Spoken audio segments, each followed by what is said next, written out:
I think. Bada boom, bada bing. We are live. We already got 6 thumbs up, Chris. Wow. There you go. See how long it takes us to get a thumbs down tonight. But we have 0 eyeballs. Oh, there's 24. There they go. Pop. Popped right in. You kind of got a weird echo on your mic. What's going on there? Is it echoing? Yeah, it's like a vibration. Or is it a hum? It's like a. No, it's gone now. Is it when I'm close? How does it sound now? Too far away. Good, Be right like there. Joe Rogan to say, keep it about a fist away from your mouth there. It's about right here. Still got an That's all echo? we got. That's all we got. Yeah. You just moved it away again. I moved closer. Oh, so what's going on tonight? Where's everybody's gonna leave because Benny's not here. I know. Where is that boy? I just sent Well, him a text. Dylan. Said, "Where are you?" Dylan already trying to jump on. Dylan, who's Dylan? Dylan, the hunter kid that needs to go hunting. Yeah, where is Dylan? Whoa, He's right there. Benny. There's Benny. I'm gonna try to. You're late. Oh, he had to fill his cup.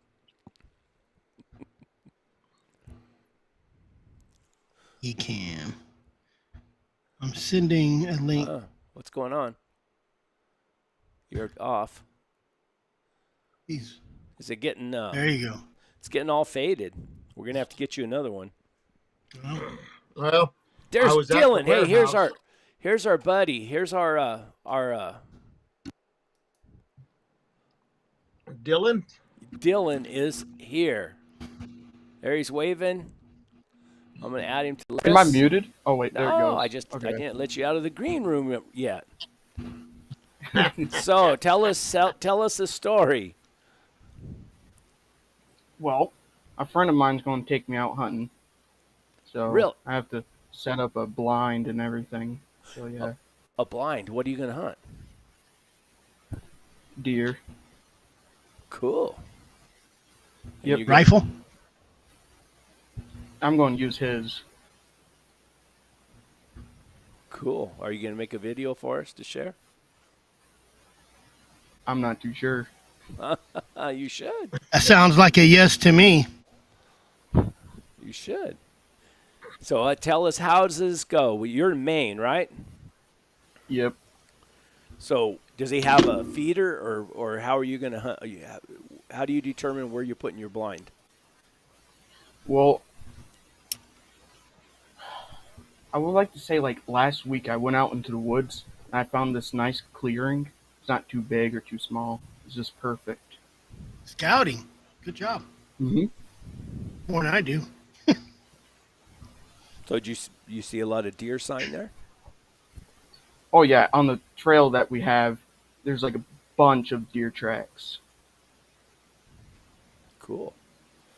So you're going to go out there, what? You're going to get out there before daylight? I'm not too sure yet. It's been crappy outside. You guys getting rain? Yeah. Rain and humidity. I'm in Arizona right now, and the humidity is probably, let me tell you what the humidity is that I'm dying at. And you get back east, people will laugh. It is, holy moly, 29%. What the hell is that? What is that? I'm dying. That's you walk to the crapper on a job site and you sweat before you get there. Then you go inside and it's a sauna. It's a blue water shit sauna is what it is, and it's horrible. Blue water shit. When I walked down here to the office, it looked like it was fixing to rain here. I mean, it's all clouding up and getting dark. Yeah. I see it to the south of me, and it's so hot in my trailer. It got so hot last week. My wife left some Pepsis on the counter, and they blew up. If I could show you my little confinement, I got my AC cut into my wall here, and I got the green screen around me right here. I'm in this little tiny, might be 4 foot by 5 foot area, just with everything blowing on me, so I don't sweat like a pig. I love monsoon season too, though, because it just brings back kind of memories of hunting in the desert, me and my cousin. And Yeah, humid. I I say love humid, 29%, but I love the monsoon season. Yeah. it Oh, is. and it It's nice. usually You got starts showing up around 4th of July. Whoop. Now Chris is frozen. Benny's frozen. Dylan, are you frozen? It might just be me and you, Nope. buddy. Oh my god. You're going to have to carry the load, buddy. Oh, there's Benny. He became unfrozen. Chris is like staring down at the ground at something. That humidity just got a hold of him. Yeah, yeah. We got. Jeez, look at that. So, Dylan, are you get us some pictures at least, okay? Oh, I have some pictures of my property I would like to send to you. Send them to me. Hey, Dylan, didn't you? Was it on Chris's show Wednesday that you said that you saw a moose? Yeah, my mom did. A moose? Yep. I'm going to have to get rid of all these. It's all screwed up. Oh my gosh, Brett! Everything's upside down. I know. What's going on with this thing? We got Mark Booth joining us. How are you Good doing, afternoon, Mark? fellas. Doing good. How are y'all? Well, now we got Chris coming back. We're doing all right. If I get all this stuff straightened out. The humidity has Brett's Well, system all messed up. I don't have that much humidity. Chris is all screwed up. 29%. Yeah, it's growing mold. I don't know. There's so much humidity, my internet turned off. How bad it is. Mark, What's going on, buddy? I said, Mark, you should jump on with us. He says, when? I said, 30 minutes. Gave some smiley faces. Gave him enough warning. Yeah. That's how prepared we are around here. It just happened to work out. I just got done feeding up the hounds and getting off doing some tractor work and ate a quick bite for supper and time enough to join y'all. When's y'all's deer season? How long does it run? When is it? It comes in third Saturday of October every year and goes out the second Sunday of January. So we got a little ways ahead of us before season starts, but we've been running about every Saturday morning here lately. Hey, I see a guy in the comments, Tim Phillips. I'm just curious, real quick, Tim, where do you live? Sounds like Arizona. 24%. That's what I'm thinking. If it's the same Tim Phillips that I think it is, if he's in Arizona, he knows Justin Marks. He ran around with Justin's sons, Doug and Kevin. And he's undercover guy. No, but he can verify.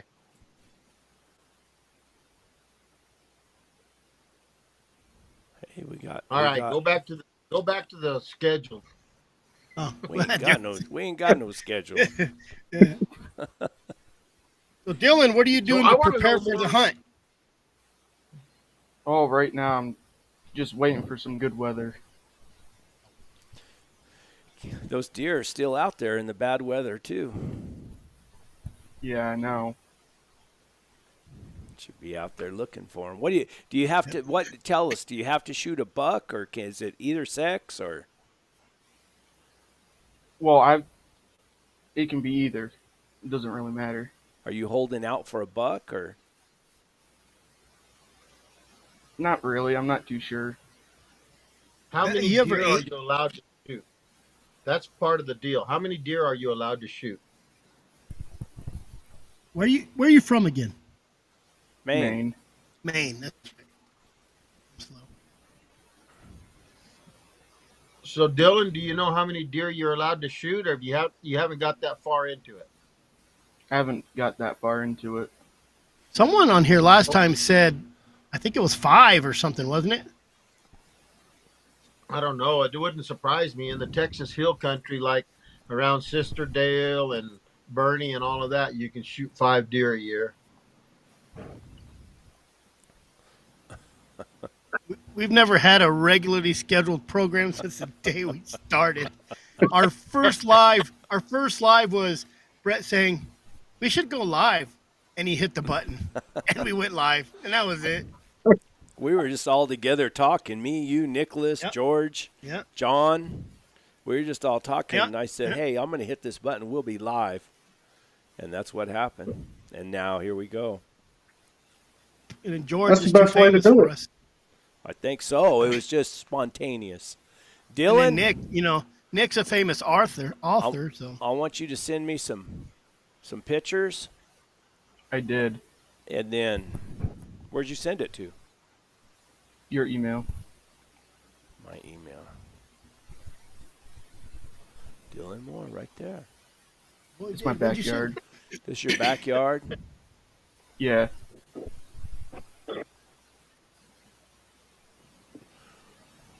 I don't see no deer feeder. What's that Should be a square deer thing? feeder. What's that square thing right That- there? That's my garden. The grass is overtaking it. I know. I It's think my you have to second year plant doing something. it. Looks like you need to be doing some weeding there. The I grass know. needs to be taller. Don't be mowing it. Let them deer come in Yeah, and eat. look how many pretty- you get deer in that backyard? Oh, yeah. Look how pretty I'd have that a- is. Why don't you have a feeder set up there? Big old automatic corn feeder. Well, because this is my friend's property, and she wouldn't allow any of that in the backyard She? because she doesn't like to She? see animals be hurt.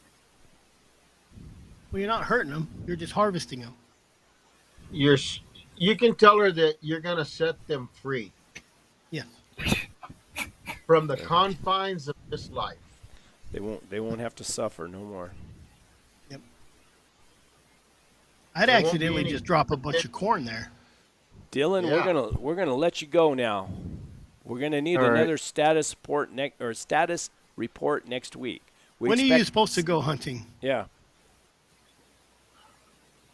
When hunting season opens up, That's fair. When is that? I believe around Can you- like September or October it opens. That's when you you're explain gonna the- start hunting. I thought you was already you- gonna be able to do it now. Can you explain to Benny what a season is? Hey, when I had hounds, I could tell when they were in season. I got one right here under my bed right now that's being a little whiny baby. Yeah. Benny doesn't participate in seasons. All right, Dylan, you keep us posted. Go out and shoot that rifle. You have a Yeah. rifle, right? Yep. Didn't you say you had one? No, I don't. Go buy one. Go I'm buy not allowed one. to have one. Why aren't you allowed to have one?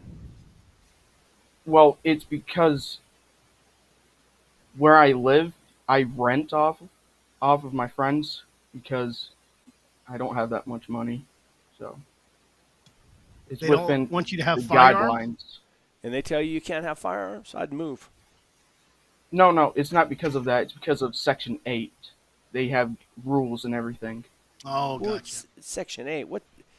It's housing. Mm-hmm. The housing area. They tell you can't have a Yeah. firearm. You're not The government yeah, gets involved in section. They have rules because nobody, according to the government, should have any way to protect themselves unless No. you just use your own natural chompers and bite the shit out of them. And if they come That's what I around do. and want to under Section 8 and want to see if you have a firearm, jump on them like a rabid coon and bite the shit out of them. hmm I'm going to take a stick to them. And then tell them, don't worry, my HIV's pretty much subdued. Yeah. It's And then in walk off. remission. All right, Dylan, keep us updated. Dylan, thanks I for will. dropping in, but you got to come back next week. You got to go shoot will. that firearm before you go hunt. You got to become Yeah, very go familiar find one. with it. Keep it at another friend's house. Yep. All right. Thanks for stopping by. Adios. Bueno, bye. What kind of cigars does Chris like? The cheap kind. Oh, I got a cigar. I bought a cigar. Oh, I know you did. You probably got a good one. So I used to smoke. I smoke Fuentes usually, but I found these. I get 20 of them for $44, and they're really actually pretty good. But they're different. They don't pass the test at the cigar factory, so they got bad wrapping, different colors. They're seconds. So instead they're of knock, instead of $9 or $10 the a knockoff cigar, cigar. yeah, they're all the throwaways, and I ain't picky. I take throwaway You could buy cars, kids, women. You could buy those from Montgomery Ward's when they were in business. They called them the Denton Ding cigars. Yeah, That's that's how we basically what they got are. Yeah, we got 50% off our first refrigerator when I married my first wife, and it was at Montgomery Ward's because it was like your cigars. It wasn't quite right. It's so dry here that I constantly have to spray my humidor with my spray bottle every day because it'll drop down You and got a humidor. yeah, little box. It's just a box. It's not a fancy one. You're just supposed to put water in a little a humidor piece, whatever it's called, a humida. But it drops down to like 70%, and your cigars get kind of crusty and makes me angry. But I have a little compact one that I take like on my motorcycle or just in my truck, and they got kind of hard and it pissed me off, and I poured a lot of water in there. And this weekend I went to smoke them, and it's hard to smoke a wet cigar. You can smoke them, but I like mine just a little wetter than most people because it smokes a lot better in my book. Everything's better wetter. Hey, if we get kicked off tonight, it's really storming outside here. So Yeah. we're going to be testing the Starlink. There's no telling with Elon Musk.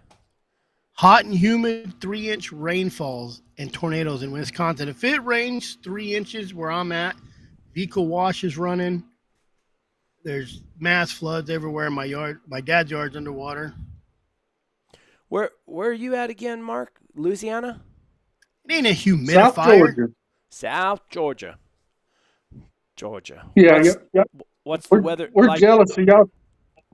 Y'all talking about 24% humidity. We're at about 99% right now. Hey, 29. I said 29. I can barely breathe. Barely breathe. You wouldn't know what to do with 99% then. Oh, man. I was in South Carolina for my AIT in the Army, and 40 degrees in the morning and 80% humidity. Yep. Gross. Yeah, I think 6:30 yesterday afternoon, it was still 100 degrees here. 5:30 this morning, I come into Phoenix and it was 95 degrees. Yeah. It was actually It's 65 degrees at 2 in the morning in Show Low at 6,000 feet. I could handle that right now. It's a dry heat. It is better than a wet Yeah. heat. I tell you that. I'll take your word for it. I wouldn't know. But it's warm.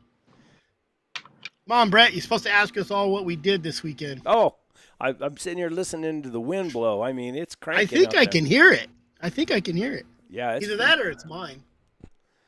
I can hear. I'm just waiting for it to blow that little Starlink antenna off the top of this thing. That's what I'm waiting for, too. What'd you do, Benny? What? Yeah, Benny, what'd you do? I had all this figured out. Now I forgot. I went to bed. The hell did I do? I guess I didn't do anything that mattered. How's that? I worked There you on my go. RV. Yeah, I worked on my RV and I spent money on my RV because that's what RVs are for. I don't have a boat. Well, I do, but I haven't worked on it for a while, so I haven't spent any money on my boat. And my Harley Davidson burned up. The only thing I have left to spend money on is my RV. So I'm getting ready to take it to the mountains for the summer this Friday, and like always, it needed some kind of attention, and we hadn't spent any money on it. I didn't spend any money on it when I took it to Douglas, so it was really in need of some attention. There you go. Chris, tell us what you did. Now I'm Besides froze up. starting a soon-to-be famous podcast network. I did start a podcast network. It's called the Chris Watson Project. Yep. And I might. So I did start that. I got free casting on it. We'll probably put some of these on it, interview stories and tales on it. I got to do some private investigator. We're going to do a live about, I'm trying to get together about Jared, dang it. Now I forgot, so I said another name. The kid that went missing in Joe City. So. Joe City, where's that? You posted a thing about it. That kid that was missing, I think you reposted it. Oh, Joe City's over there by Holbrook. Mm-hmm. Yeah, I shared that. Oh, I could tell you stories about Joseph City. Oh, yeah. Jarrett Brooks. So he went missing over there? Oh, a year ago in July, and there's just a bunch of I don't even want to get into it on this show. I'll get into it on my Go ahead. We want to hear a little bit. Just give us a little bit. People were saying the parents did it. There's a big thing about the parents doing bad things with other people, big dirty dinner parties and Reddit posts. And if you go look on Facebook, go to Mystery of Jarrett Brooks Uncensored. So, and everybody's hammering the mom right now. I don't know. There's a lot of holes in this story. There was another investigator on it. I kind of came in later and I started poking around, and there's just a lot of holes in the story. A lot of holes. So, were you going to do that tomorrow night or Thursday? They put him in that lake over there at the power plant because that water's ice cold. They've mentioned that. They've mentioned crevices out in the hills. I heard that water's 80 degrees all the time. Nah, that water is 80 degrees where it comes out of the power plant, out of the cooling towers. Yeah. It is sent down a canal kind of deal to the far end of the lake. And when you get into the regular lake water, it'll freeze your begonias off.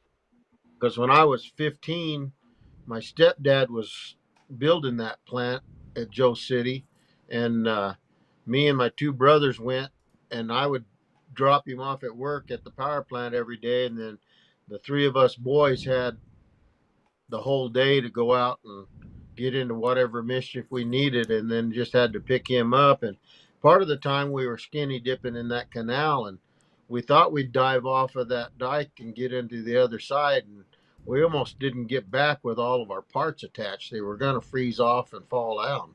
So that water coming out of the plant is so warm, and the water going into the plant is ice cold. Yep.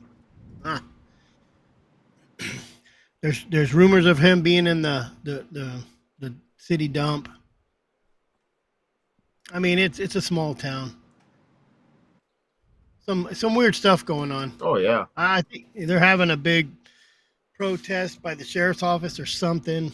I seen a bunch of stuff being stirred up, so I'll have a couple people that are spearheading that on here soon. But it'll be on my CMW Facebook live page. Oh, you're going live on The Facebook? petrified forest. Or not Facebook, YouTube. I don't know. I might throw it on Facebook too. Shoot, I don't know. So what's your CMW? What you've got that's Chris Watson. That's another YouTube channel? I have a PI YouTube channel, CMW Investigations. Really? I haven't done much with it. So You're going to start going live on it once a week? I want to go live on it and get do some like these cases. I was supposed to go live this next week with a couple guys. I'll tell you the story. I've been in business for myself under my own firm agency since 2008. All of a sudden, I get a complaint, certified, mail. My wife opens it. It's a complaint about these two guys.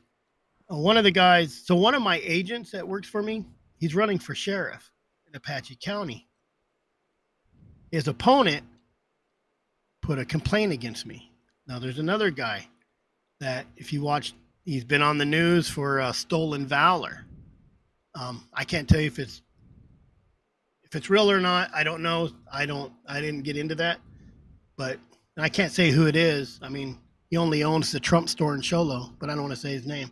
But he filed a complaint against me too, because my other agent that works for me runs Mountain Daily Star. Mountain Daily News. I'm gonna mess it up. She's gonna be mad at me. But she's an investigative journalist, so she's doing a story on it. And he puts complaint against me saying that we're using, I guess our PI business to look them up, which that's what PI businesses do. That's what they do. So I had a detective from DPS.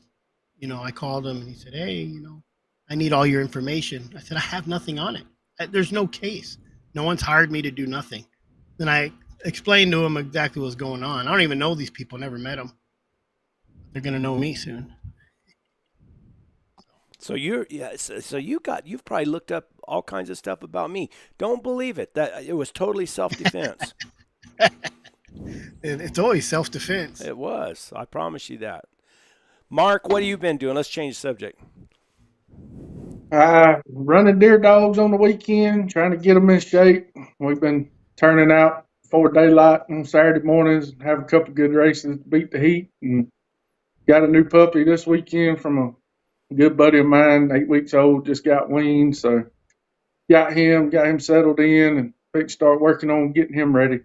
How late in the day? I mean, when do you have to quit? What time? You typically? We've been quitting about 8:30, 9 o'clock in the morning. We'll turn out around 5:30, let them run for 2 or 3 hours. Get 5 or 6 miles in on a couple good races, and by then it's 90 degrees and 100% humidity, and it just, with all the snakes crawling and the gators and the heat, we load them up, bring them to the house, cool them off. How do you call them out? How do you get them out? We've got good road system in our club, so we just get ahead of the race when we know we're wanting to get going. We'll just get ahead of them when the varmint crosses the road. We're right there, and especially in this heat right now, when they've been running for a couple hours and they see the truck, they'll stop and they're ready to take a drink, load up. But I've had a couple young dogs not wanting to stop, so I just tone them. Okay. And they'll come load up. So you say the varmint crosses the road. What are? I thought you were running deer. We are. We're running deer. That's I just varmint. say varmint. Yeah. Oh. Yeah, that old four-legged varmint. Yeah. But yeah, we call. had. Huh. Go ahead. I had 2 good races Saturday morning. I turned out and trail dog got the track started, and one of my young dogs picked up trailing with her and turned the other 6 out, and they ran one a little over 3 miles, about an hour, not a little less, and I let them cool off for about 15 minutes and turned out again, and they run another one for about an hour and a half. So by the time they were done, just mainly letting them exercise, stretch their legs, and getting those young dogs some work, I was happy enough with that. Came home. So, Mark, have you ever had a dog snake bit? Oh yeah, I've been lucky down here with as many as we've got. I think I've had 3 bitten by a snake, and it's hard to tell because you're not witnessing it, but with the reactions they've had and what I treat them with, I'm pretty sure they were moccasin bites, cottonmouth. And those aren't quite as deadly as a rattlesnake is on a dog. So usually if you get one bit by eastern diamondback or timber rattler, it's usually hard to get them better. But a moccasin's not quite as bad. So y'all's timber rattlers are, or the eastern diamondback, you think they're more deadly than our rattlesnakes we have out here? I don't know if they're more deadly than the western diamondback and the other species you have, but just comparing those two to the moccasin that we have here, I think they're worse on a dog than a moccasin is. See, we don't hardly. I mean, I lost one dog. She was an old dog, and she was bit in the leg, and that's the only dog I've ever lost. And I can't even count how many I've had bit by rattlesnakes. Matter of fact, I was up on the mountain this morning, and I killed a rattlesnake. None of my dogs got bit. I stopped them before they could get to it. But Benny causes all kinds of problems. They're on Facebook arguing with people about Benadryl, but all I use. Him and Dace got a lot of people mad. That's one of the things we give. We give Benadryl every time we get a dog bit. Oh, there you go. You're gonna get them fired up. Man, all I ever use. That's fighting words right there. I've got a vet buddy that hunts with us, or used to hunt with us, and Benadryl, a touch of epi, dexamethasone, and an antibiotic, and I hadn't lost one yet. So an EpiPen, you give them from an EpiPen? Is that what you said? Well, not from an EpiPen. I do anesthesia for a living, so I work at the hospital, and you're a cheater. We have some kits that have vials of epi that usually don't get used. So if we're not using it and they're going to get trashed, we keep them and put them in our first aid kits and dilute it up and make our own epi shot. Man, I had a girl that worked for AirVac, and she was the one that used to supply it, and she'd go into AirVac and the ambulances and all the expired stuff take out. And I still have stuff from thousands and thousands of syringes, just IVs, and I've used them for everything. We had a tire. That's how we are. I've got enough staple guns and sutures and hemostats and you name it. I could fill up 10 medical kits for it right now. Yep. Remember, I took an IV because we blew a tire out, and the guy brought me a wrong tire. I think it was on my dad's Bronco. We took an IV and shoved it in one tire, stuck it in another tire, and sucked the air out of it enough to get home, and then I plugged the hole in the tire so we could get home. Like MacGyver. That's a pretty good IV needle. Yeah. It worked. It got us home. Yeah, I'd have never thought about using that. You never do until you have to. That's right. I'll have to keep that one in the back of my mind. Yeah. Necessity is the mother of invention. That's for sure. And then you kind of juiced up your July magazine issue coming up. Yeah, we're excited. Our past issue was our youth issue. First time we've ever done one completely dedicated to kids. We've always had a hound hunting kids section, but the previous issue was nothing but kids from front to back, and that was probably our most popular publication yet in 6 years of doing it. I mean, we had 40-something pages of nothing but kids stories. I had from 8 to 15-year-olds writing their own stories and sending them in with pictures, and that was amazing. But the July issue coming out, jam-packed. I mean, we had to turn a couple stories away just because we had so much going in this one. And Chris Powell from the Houndsman XP did a good article on what's going on in Colorado for us. So we're trying to promote that and get everybody's attention towards that if some of our readership doesn't know about it. And I mean, we've got a couple good bear stories, hog hunting, a little bit of everything for anybody that likes to run a dog on something. So we're pretty excited about the July issue coming out. All right. Did you start this magazine yourself? I did in February of 2018. Just to be honest, I was sitting on the toilet where you do a lot of your reading and reading another hunting publication, and I said, you know, there's a couple good dog hunting magazines out there, but none of them really focus on deer and hog hunting and things like that. And a lot of stories. A lot of it was field trial and competition hunting.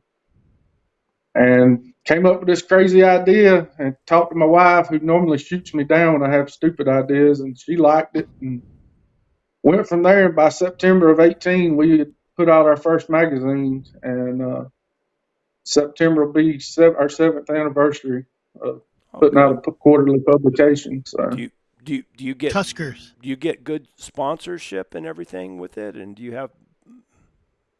yeah, we get we've been pretty solid the whole time we've had it with advertisements. Of course, ads are what help pay the bills. Sure.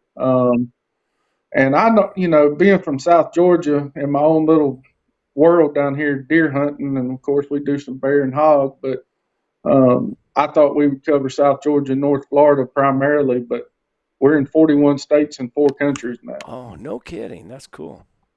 We were gonna start a lion hunting magazine, but I was pretty sure that the 8 people that would subscribe to it couldn't read. So Well, you just draw pictures. That's why we have a bunch of brag pages. That's bunch Tuskers of magazine, pictures right? in the magazine. Southern Hound Hunting. Tuskers is Ed's. That's Ed. Tuskers is Ed Barnes. That's right. That's right. Yep.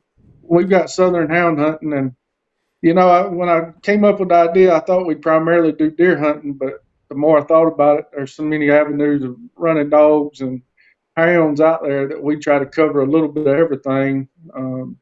So we have bear section, the hog section, deer, all the small game. So if you can run it with a hound or a dog, other than the birds, we left the bird hunting stuff alone. But they're a different breed anyway. Yeah, that's right. So we cover anything from big hounds and beagles to feist and curs and anything you can think of.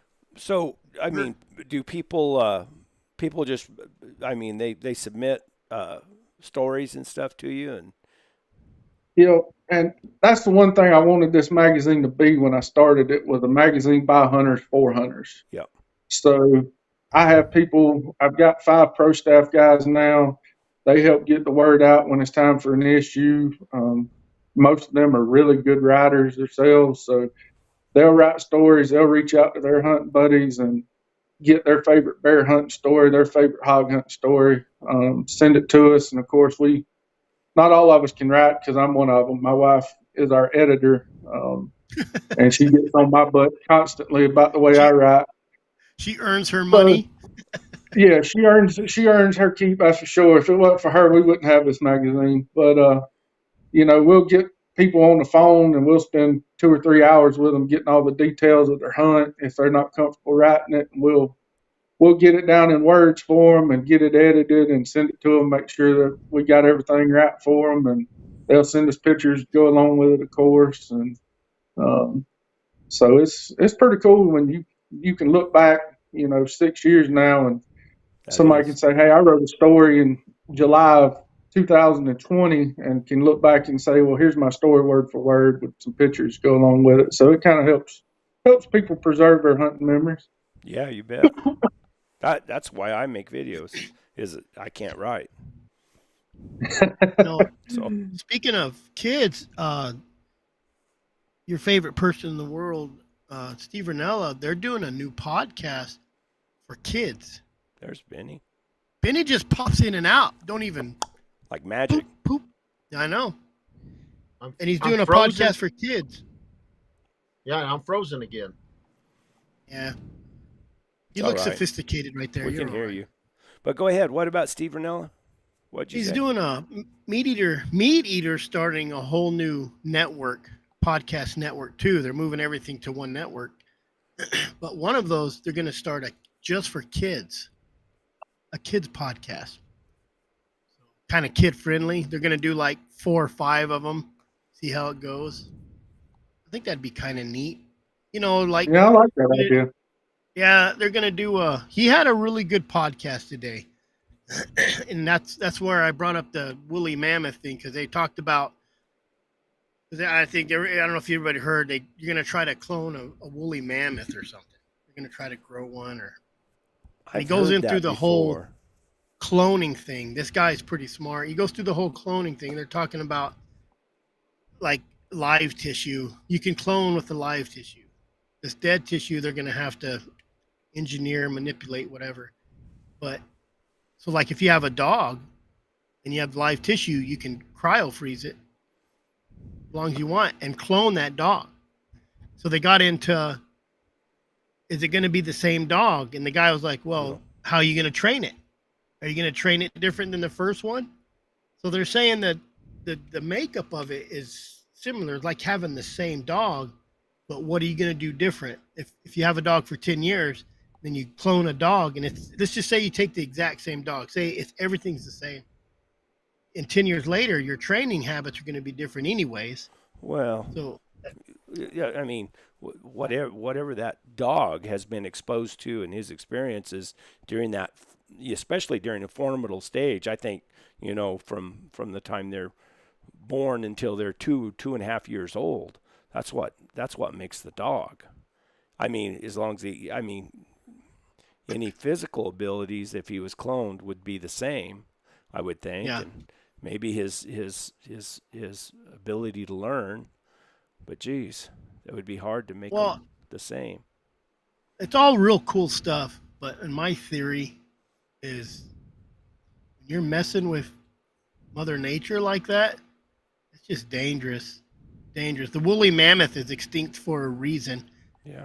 The Tasmanian devil, which I learned something about the Tasmanian devil, is their communication was biting each other's face. The thing is, when they bit each other's face, they had a contagious cancer. So if one had this contagious cancer and they were playing around and biting each other's face, the other one would get it. And they would starve out or die from the disease. I mean, could you imagine if they could clone Benny? Lord of mercy. Oh, I'd have one. I'd have one just to keep next to me to do all the outlaw stuff. What was the gal's name that Charmaine James? She had her barrel horse cloned. Scamper. And yeah, and that it never did turn out to be the same horse. It's no matter how perfect you can do it, it's just a whole different, I don't know, a whole different soul, whole different energy. Whatever you believe in. There's something different in brain function and something different with a different animal. I don't think you can clone everything about an animal. Maybe his looks, maybe his build, like Brett was saying. But as far as mentally, I don't know. It's crazy. Scary stuff. That's scary stuff. It's like that AI. We don't need a woolly mammoth. Scary stuff. And they're talking about dodo birds and what they do. Birds are different. Birds, you can't just implant an egg because it's a hard shell, calcium. So they take it at a certain point, inject the egg, but it goes into some pigeon. So the pigeon sperm comes out a dodo bird. And they use a chicken egg, a certain chicken, because it's big enough to house it. So they basically manipulate enough into this pigeon that it will actually throw dodo sperm. I think they've been attempting stuff like that with people in Trinidad, Colorado for decades. Yeah. I think you're right. And it's all working out the same. Yeah. Oh, me. What else do we got? Nobody asked me what I did this week. We haven't made it that far yet. Yeah, we watch it every day.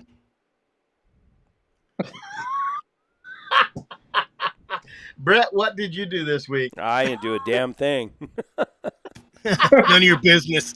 It's none of your business. None of your business, Benny. Nosy. I'm taking notes right here. What did you do, Brett? I can't. I can't even remember what I did. That's why I brought I it think up. all you did is ride your mule. I think you just been training your mule. Hey, I had some problems with the mule this morning.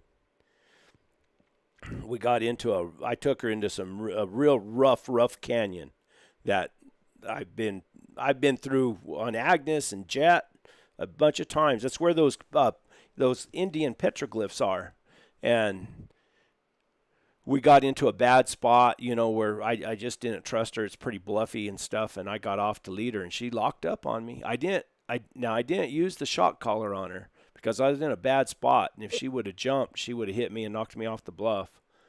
But I had to get behind her and drive her down through there. She did all right. The one thing's really cool about her is she doesn't take offense. She doesn't, you get after her, and she responds, but then she doesn't get mad at you. She doesn't hold it against you. But, yeah. She's inexperienced, Brett. Do what? She's inexperienced. That's it. She just needs the exposure. That's what I'm trying to do. I'm going to be going to the high country here pretty soon. What you did in the city is one of the best ways, especially that semi coming down the road, something big coming at you. I know Brett was panicking. I was just watching the video. Yeah, she had exposure to just about everything. I mean, dogs running across the field at her, barking, and sheep. I just sent you a story, Brett. I just sent you a story about that fisherman in Mississippi that rescued 38 hounds out of the river. Oh, I seen that on Facebook. How'd you send it to me? Email? I just sent it to your phone. Oh, okay. Yeah, that's a pretty good story. And I said, so what were the dogs doing? Well, they were swimming after the deer. So I said, how does the guy know that he rescued them? Dogs can swim. Well, this and that. And I said, well, maybe he had those dogs trained on getting that deer, and people need to leave their damn hands off of other people's dogs. Was there a deer in it too? Yeah, it was outside the wire hunt. And the dogs got on a deer, and the deer went across the lake, and they got out in the middle. It's a pretty huge lake from what I understand, and they didn't know which way to go, and they were swimming circles when the boat come up on them. So he pulled them up out of the water, and I think he made 3 or 4 trips with them, and before he got all of them out, but they done swam themselves to exhaustion. So have you ever had anything similar, Mark? No, not in that kind of a big body of water. We've had some dogs get stuck at the backside of a pretty big pond, and we've had to go in there on a boat, and they've been up on a tussock, up in some cypress trees, and get them out with a boat. And we've lost a couple to gators in situations like that, but not to that extent of that many dogs anyway. That's a lot of dogs in a boat. Yep.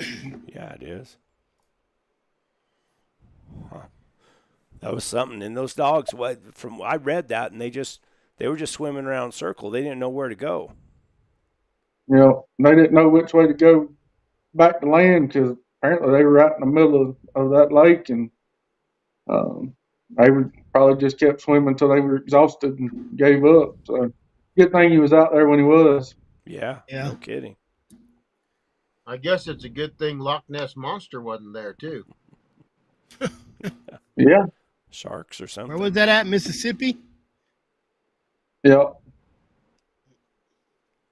They have a couple big hunts there every year. That place is pretty famous for hunts like that. And that's the biggest story I've heard about them rescuing dogs, but I know they have to get out there pretty regular and get a dog or two from time to time. What's crazy is how them deer have them little tiny hooves and they swim like crazy. Man, it's unbelievable. I've watched them swim and headed the dogs, and they can get after it pretty quick. You think they had webbed hooves, but they can make that water move. One of the coolest things I've seen with a deer in water, it's been 8-9 years ago now. My dad shot a big 8-point and dogs running. We found blood where he shot him with a shotgun crossing the road. Dogs running another pretty good piece, and they hit a road that had about a 10-foot wide ditch. It's about 12 foot deep. They dug the ditches up to build a road, and the dogs just missed it. Never got back on that deer, and Daddy swore the deer was dead. Well, he kept walking up and down that road looking, and finally he saw horns. That deer had gotten that ditch up in the mud and had everything underwater except for his horns and his nose. He was sitting there hiding. And when he finally realized he was caught, he went to crawling up out that ditch, and Daddy finished him off right there. But he'd been in that water for almost 30 minutes waiting on the traffic to go down and him to get away. And he just had his nose stuck out so he could breathe. Yep, just had his nose stuck out, and his horns looked like that Rambo scene where he comes up out the water. I'll be dang. That's crazy. But, yeah. What's going on? Comment. I need to pull up some comments. I was just looking at him. Last one with old Timothy the board. 30 hounds. That's pretty good. 30 hounds, yeah. All had Garmins on them. Wonder what you look, when you're watching your dogs on the Garmin and they're in the middle of a lake. What do you do? I doubt they had a boat. Yeah, just hope and pray they swim one way or the other and make it out. Yeah. You should tone them. Mark, did you publish an article about Ladder Tree Outdoors? Who's Ladder Tree Outdoors? Ladder Tree Outdoors. Oh, that is T.L. Jones. Oh, okay. That's out of Tennessee. He did he just did the book, The Old Men. And TL did a bear hunt story, probably my first year of publishing about his family line bear hunting in Tennessee and their plot dogs. But TL's a really good fella. He's a preacher up there and got a heck of a line of plot dogs, from what I understand. Cool. Yeah, well, they did. Houndsman XP did a deal on him, didn't they? Yeah. Yep, they did. Ping pong size hell.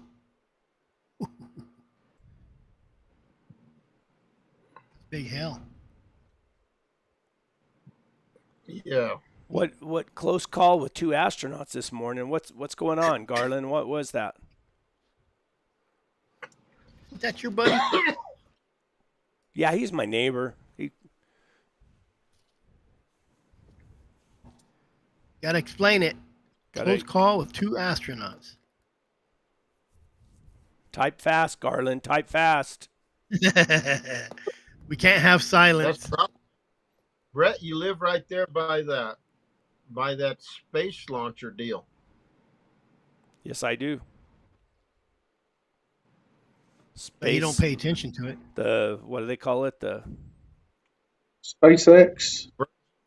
Virgin Galactic. Starship. Something like that.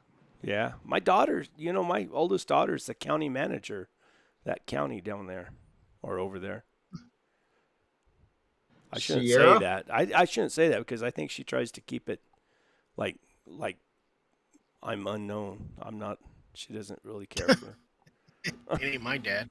No. The name's the same, but we're not related. Brett who? Brett Yeah. who? What else you got going on down there, Mark? Not a whole lot right now. All the hog hunters are out full force, kind of. It's time of the year none of the other hunters are really in the woods, so the hog hunters are hard after it. But, man, we're dry. I know y'all are dry out west, but we hadn't had rain in probably 2 months. So it's pretty rough down here right now. The rivers are bottoming out. Everybody's catching a bunch of fish, and, we're just staying busy trying to run some hounds, and both me and my wife still work full-time jobs, so doing that in a magazine, and our daughter playing sports. We got a pretty full schedule all the time. Do you have to with your job? Do you have to work strange hours? I take call, so have to cover 24-hour call shifts a few times a month. So go in emergency situations in the middle of the night, cover stuff like that. I've got 48. I've got about 60 hours worth of call ahead of me this weekend. So my weekend's kind of shot for anything else other than going to and from the hospital. Your weekend, your That'd be busiest tough. days. Everybody's out doing dumb stuff.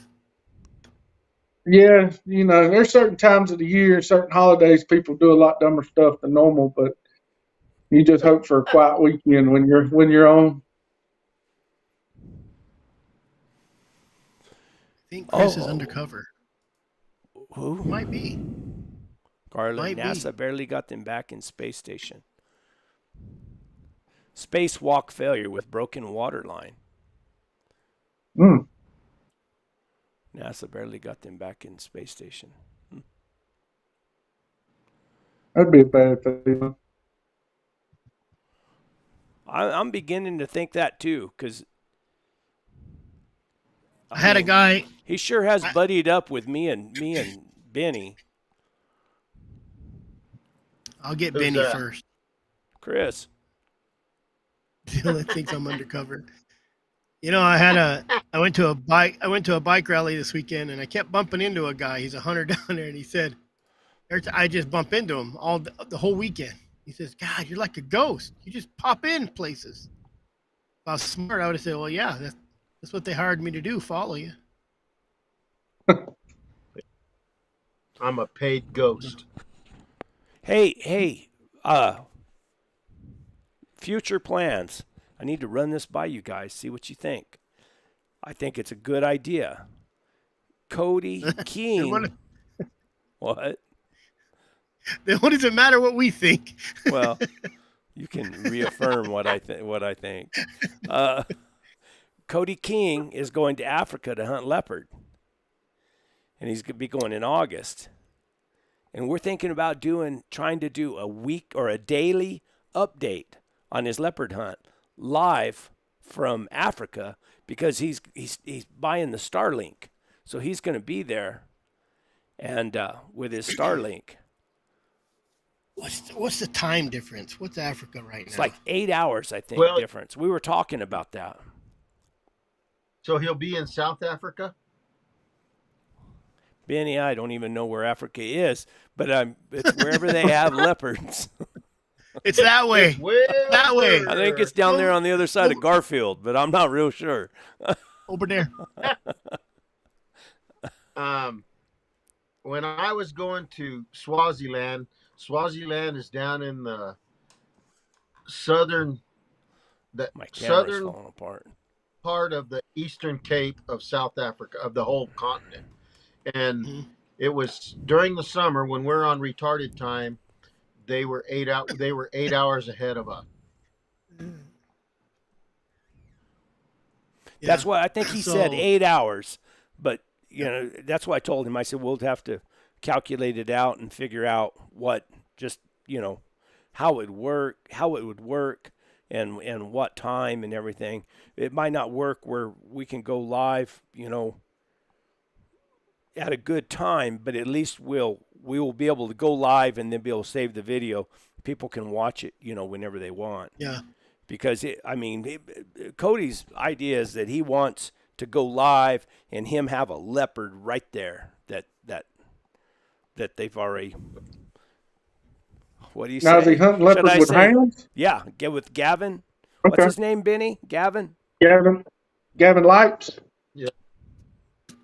Yeah, he went last year too, and I don't know if they got a leopard or not. Yeah, Gavin did a story for us in the magazine. He's got some good dogs. Yeah, so there's a guy on. You guys know Kevin Presmick, kind of a butthole on Facebook. He just went leopard hunting, I guess, and he had a big story to tell. I don't think he got it. I think it was a big dramatic story. So that'd be a heck of a hunt to experience. Well, the jaguar hunt he made sound really interesting too. Well, You can actually jaguars are still twice. jaguar hunt somewhere? Cody Well, went down to Mexico and helped. They were doing a Okay. study down there. Oh, okay. pretty intense stuff. Leopards are relatively small cats for the big cat world. But they will eat your butt. But yeah, they have a lot of attitude. They're like a bobcat. They're souped up all the time.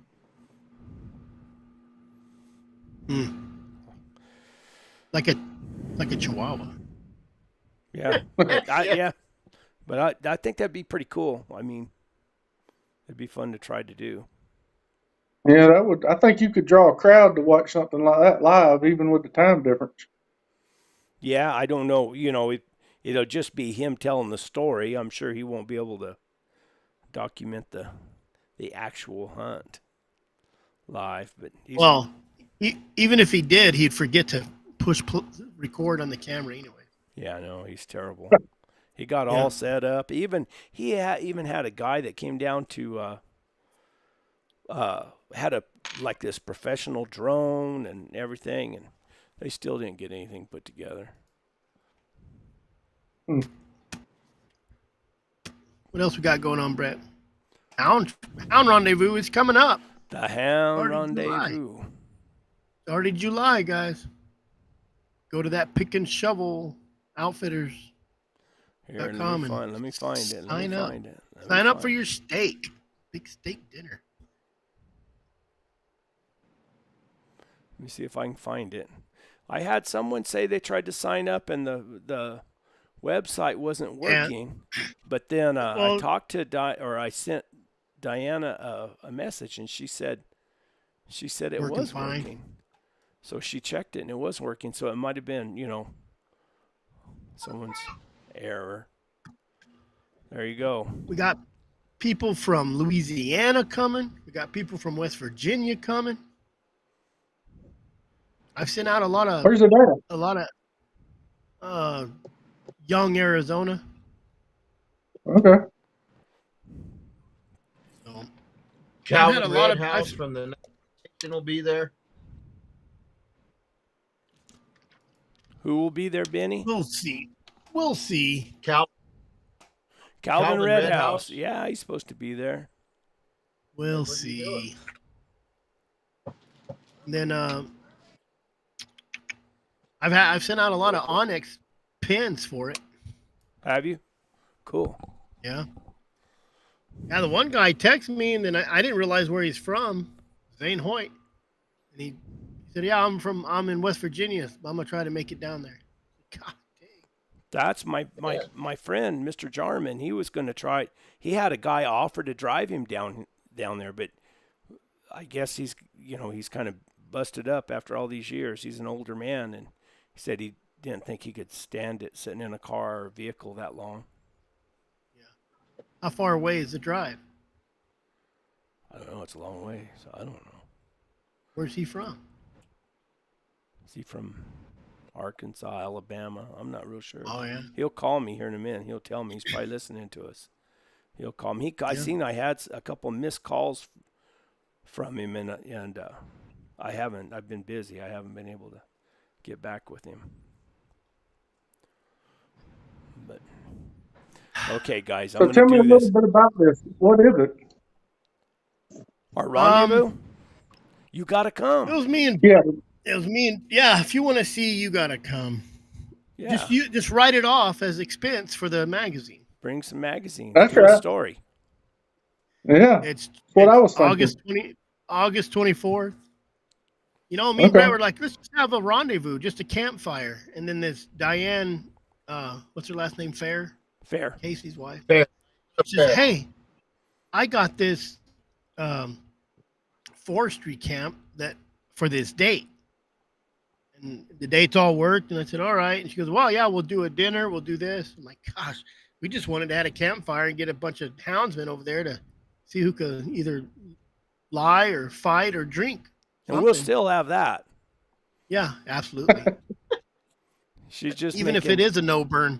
She's just making things a little more, professional or legitimate or something like that. Yep, gonna have a tri-tip steak dinner. So $25 for Sounds adults, like a good $10 for time. kid. So, but I mean, the response has been good. I've had a lot of people asking me about it, and bear and lion season starts that Friday before. Which has probably not made a lot of local people happy. I know it didn't, but I guess All I'm they not got in to the do is making don't people cook. happy business. Yeah, All we see is Benny's elbow. yeah. It says Benny on it like a little tattoo. It'll be a good time. I don't know how many people's gonna show up. Maybe 10, maybe 1,000. Shoot, I don't know. But you should stop in Saturday night, get you a dinner. There might be some extras. I know she'll have a little extra, but I definitely reserve your dinner if you show up. And if you don't show up, we'll eat it. We'll take the steak and eat it ourselves. Sounds like a good idea. We'll Steak's have to just as look, see good if we can cold make as it that is. work. I don't know anything anymore. She said there's a lot of people signed up, Chris, or do you know? I haven't talked to her in the last month. I know there was, I don't know, when we first started, 4 or 5 that signed up right away, but I don't know. I think that was Barely Mason saying it wouldn't work. I hadn't even signed up yet. Saying I just, it wouldn't work? yeah, it was Barely Mason, the one that said he tried to log on and it wouldn't work, but he checked it. It was working. Wayne Bisbee said that too. Oh, maybe it was Wayne. So and I would imagine there would be quite a few people probably show up and not pay the $25 for the dinner too. Yeah, you don't have to buy the dinner. I'm just saying if you wanted to eat, Yeah, we don't. if you want to be cool, and it's just she's not charging us nothing. She's setting it up. She's just making whatever she makes off the dinner, and probably not going to be a whole lot. So Yeah, they volunteered. Chris, I mean, she just jumped right in. yeah. Have you ever Oh. met her, Chris? not in person. You guys did. She's a super nice gal, and I mean a bundle of energy and ready to go. Sounds like Tammy. Yeah. Tammy make you gain 5 pounds in 2 days. Telling you, when I met her, I weighed 190. Now I weigh 240. Whether you're hungry or not, you're going to eat what she brings you. Yeah, you got to eat around her. That's just the way it is. What else do we got going on, Brett? I feel like there's something else. I don't know. Our numbers are down tonight. There's only like a few people in here. Well, it shot up Regulars. to 70, 77, then it shoots down. I don't know. Today's a off day. It's Monday. I had a horrible day. I didn't have too bad of a day, I guess. I spent it in town. Maybe looking it's the energy. I had a flat tire on my truck the other day. Oh, why you on the phone with me? Yeah, and I was trying to get the lug nuts off. You And- walked out and said, "What's that noise?" Yeah, that's when there was the strangest thing. I walked out of the house in the morning and I heard psst, like that, and there was a snake laying right there next to the steps, but it was a bull snake. And yet I heard that psst, and I said, "Man, that sounds like a rattlesnake." But it wasn't a rattlesnake. It was my tire had been full of air, and then that morning, I don't know if it's the pressure or whatever, but the stem lost its seal and it started going flat. So then I started trying to take the lug or trying to change it out, and they got that spare tire up underneath the back of that truck, and it takes a rocket scientist to get that thing out of there. And we finally got it out, and I started trying to take the lugs off, and let me tell you what, I couldn't get them hardly off. I mean, I had a star wrench that was probably, let me see, at least that wide, and I would have my grandson stand on one side and bounce up and down and me pick up on the other side to get them off. Finally, there was one, we never could get it off. We rounded it up. I had to take a Sawzall and a grinder and a chisel to get that off. And Oh, so I took it to the tire company that I thought had done the work on it before. And they said, no. They said, but do you know what happened? They said somebody just used an impact wrench and just, one of those air impacts and just rammed it down in there. And now I know who it was. It's a little old tire shop right down the road here, and they don't really care. So I got an appointment tomorrow morning to get it. I said, man, we're going to have to check all these tires now, because I go out in the boonies. If I have that problem way out in the middle of nowhere, I'd have to ride Bonnie back in. I did that with my stock. I had a little tire shop put some tires on my stock trailer, and I got down the road 15 miles and blew a tire, and I couldn't get it off. So I went back with my horse and mule and hounds and everybody loaded up, and went back to that shop and told that guy that was in there that did that, I said, undo these, change my tire out. And if you ever do that again, I'm going to come back and stick that impact up your ass and pull the trigger.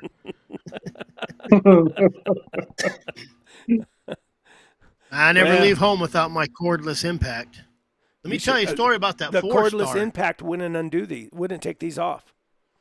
You had one? I have a DeWalt cordless impact, and it just would not loosen them. I'm telling you, really? And they ruined the threads on the lug so bad from cross-threaded it. I don't know if it's even cross-thread. I think it's from just sitting there hammering on it. I mean, when I said he was bouncing on it, it was all the way to the end to get them off. And when you touched them, they were so hot you couldn't hardly touch them. That's cross-threaded. So anytime you go, here, just a word of advice to everybody. You go, they better just run it down there with the impact, and they better use one of those torque wrenches to check them, to make sure they get them the right tightness. Yeah, that's pretty much not what I do on mine. I just hammer them down. You're one of those guys, see? I'm that guy. I was in the military. That's how we did it. Let me tell you a story about that 4-star. It reminded me, the guy was doing the same thing, couldn't get it off. And that 4-star broke, hit him in the jaw, and broke his jaw. The 4-star snapped. That's why I'm anti-pro 4-star. Well, I used my impact. I used it. I mean, if it got hot, they double threaded or cross threaded. They probably cross threaded it. I think they ran it down on there so tight that it messed up the threads on the lug itself. Mm-hmm. It'll actually pull the threads and stretch them. You're right, Brett. Yep. Because I looked at it. It wasn't cross-threaded, because that's what I thought. Oh. But I think they just stretch those threads. So I went down to the Goodyear. They're good people. They're the ones I always buy my tires from. And they said, no problem, Mr. Vaughn. We'll bring it in here tomorrow morning. No problem, Mr. Vaughn. We seen you in the magazine, Mr. Vaughn. Bring your credit card. Brett don't want to bring up the magazine. He's famous in the magazine. Full page spread. It's probably just not a centerfold. National Geographic. No. He'll be in Time. He'll be in Time next. Time magazine, the Wall Street Journal. Time Man of the Year. Oh, there it is. I will put this up just for a second. So you guys, better screenshot. You better look fast. There it is. You got the wagon too, huh? Or that's a Brenda. Brenda. Beautiful Brenda.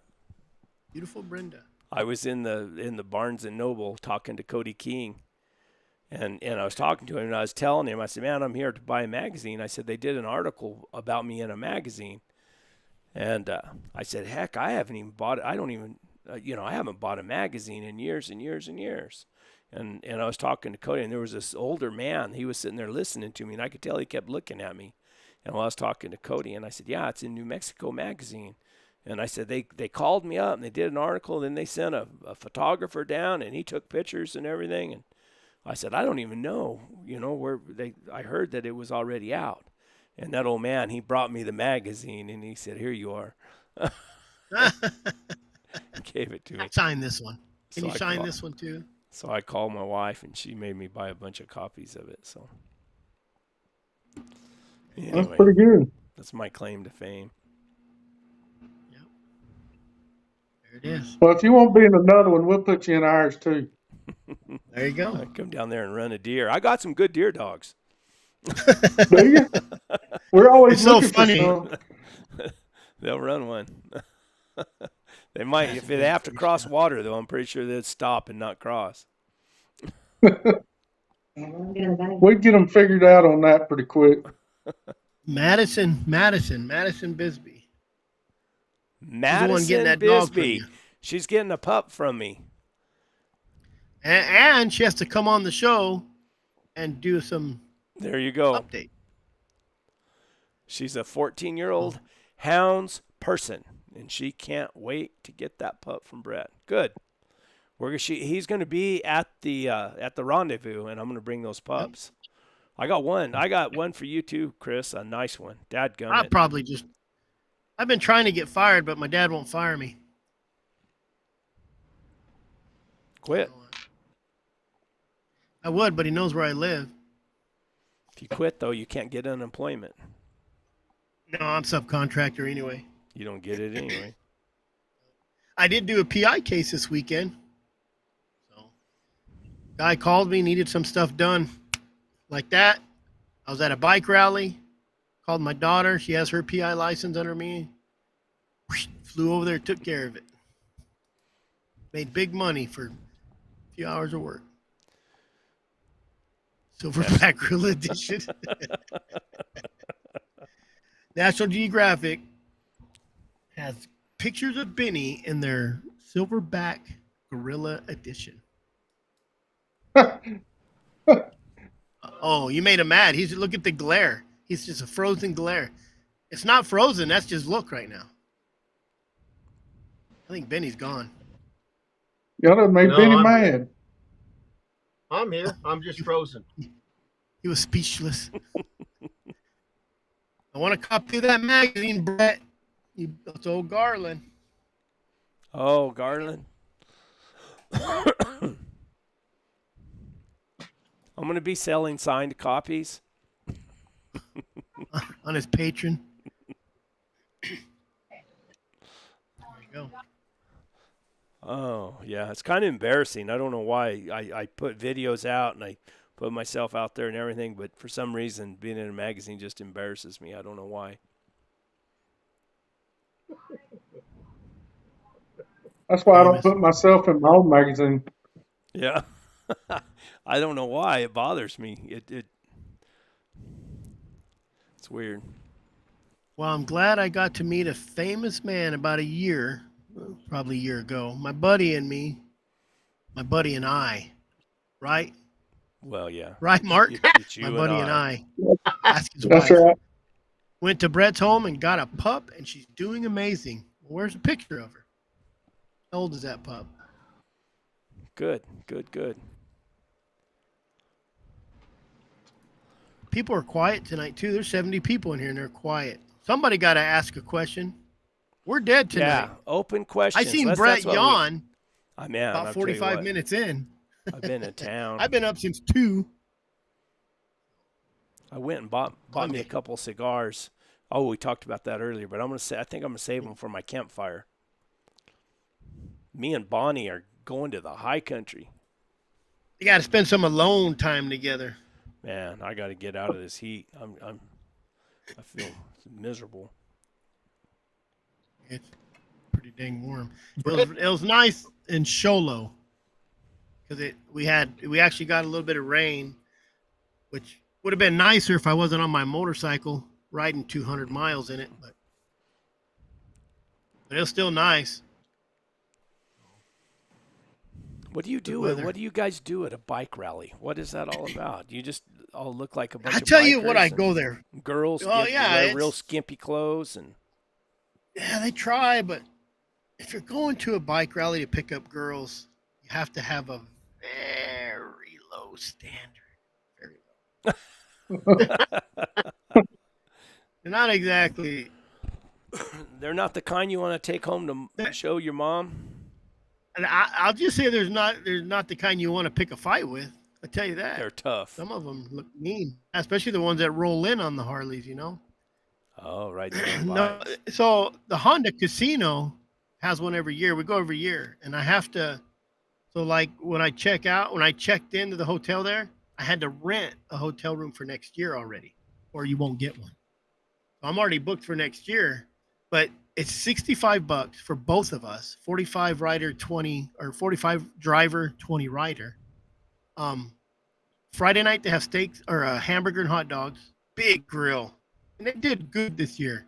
They had some nice, not burnt ones in there. They have this big line you get in, and then Saturday night they have steak dinner. They were really good this year too. They did a good job. Steak, potato, beans. I mean, it's a good dinner. The dinner's worth $65 for 2 nights. So you're really only about $15 a person for each meal. And then they have a raffle. They gave away 2 Harleys this year, Wow. so 2024s, What? and they have a little concert. So like Saturday night, but this time you had to pay for the concert. But they were giving away Harleys. They gave away 2 Harleys. They do a raffle. They give away a lot of $500 like Harley gift cards, and they give away a lot of stuff. Then we do a poker run. So we leave Sholo. We go do about a 200-mile run. You see, you go back and they give you whatever hand you had. So I got 2 aces this year, but it's about it. It's not nothing fancy, but it's fun. Did you see that, Mark? Yeah, like everything froze. Well, Tim Brink says I took a nap right after I said Mark should get a hold of Scott Laster of Bad Boars in Minor, Georgia, and do a story on him. Oh, okay. Yeah. I'm familiar with him in Manor. Minor? I said it wrong. I don't have that Yeah, accent. Minor? Manor. Yeah, that's about 25 minutes from the house. Now I have to get with him. What else do we got going on? Mark, have you lost any dogs to alligators? Yes, I've lost 2. That's it's going to happen. You're down here and hunt enough. It's going to happen eventually. You hope How? not, but So what do they do? Go down? The dog goes down to get a drink of water, or how does it? Or he gets in the water? What's up? How does that happen? uh, either way, it's hard to tell because we're not watching our dogs. You can't see You're not them right all the there. time, but either they're going to get a drink or they're swimming a canal. Trying to run a deer, get out of the woods, whatever they're doing, and Gator take them in. I tracked one when we still had beep collars. You could pick up a signal pretty good for a little while, and then it'd go away. It's like the Gator was coming up and down, and I went in about a mile into what we call Arabia Bay. It's the largest Carolina bay east of the Mississippi, and it's a rough country. And I got as far as I could. It was August. It was 110 degrees, and Jeez. just the signal kept going in and out. I knew there was a big canal in there, and she was gone. Pretty sure Gator got her just Have based on what I knew. So, Have you ever had any run-ins with a gator close to you or anything? oh yeah, I've had plenty of up close and personal encounters with alligator. Really? Tell Um, us a story. um, One of the better ones, we've got a big national wildlife refuge about 3 miles from my house. It's probably 800-900 acres, big cypress lake, tannic water, real dark. We were out there bass fishing one spring, and we'd already seen probably 20 gators. And next thing you know, right next to us, right next to the boat, we're in a 15-foot boat, panfish boat. About a 10-foot gator pops up right next to us, and then here comes an 8-foot gator. And I mean, they're rocking the boat. They go to fighting in the water right next to us, Oh no. and they're both roaring at each other and fighting and biting. And I mean, the boat's rocking The because boat's they're going. shaking the water right there. And so that was a pretty cool experience to get to see that within 8-9 foot of you. Um, even though we used a trolling motor, got a little farther away once they got real up and fired up. But I've swam across some canals after dogs before, and know there's gators in them. Swam across one. It was a Memorial Day weekend. I was in college, and got to the other side to a little island and started coming back. Daddy went to holler at me, "There's a gator chasing you. Get out there." Well, You didn't know I you thought he could was swim telling so me. fast, did you? Yeah, I thought he was telling the truth. And by the time I got back across that canal, it was about 20 foot wide. I was about walking on the water, and him over there dying laughing. But the next week we saw a 9 foot gator in that same canal. So Have you but known anybody that has been, I mean, bit or ate by one of those things or killed by one of those things? not personally. Um, But it does happen. no, it does happen. Oh yeah, it happens. We've seen a couple incidents at the hospital throughout the years, with some gator bites and stuff like that. But nobody I've ever known personally has been attacked by one. Hmm. Do you hunt them at all yourself? Yeah, there's a quota now in Georgia, a specific season, and you have to apply and hope you get picked for a tag. There's 6 zones down here, and our county one of the more popular zones, so it's kind of hard to get picked just because we've got so many. I got picked one year and killed a 10-footer. But there's a lot of nuisance alligators around when you're dog hunting too. So sometimes things happen. I understand that totally. There's a lot of Ask floaters Ben- out there every once Ask in a while. Benny. I'm not going to say there's a lot of floaters because gator meat's pretty good. I think it was Jeremy, Louisiana Hunting, that offered me. He said he's gonna go trade a gator hunt for a bear hunt. I'd love to go gator hunting. That's one of my. How I'd do like you to hunt go 'em? gator hunting.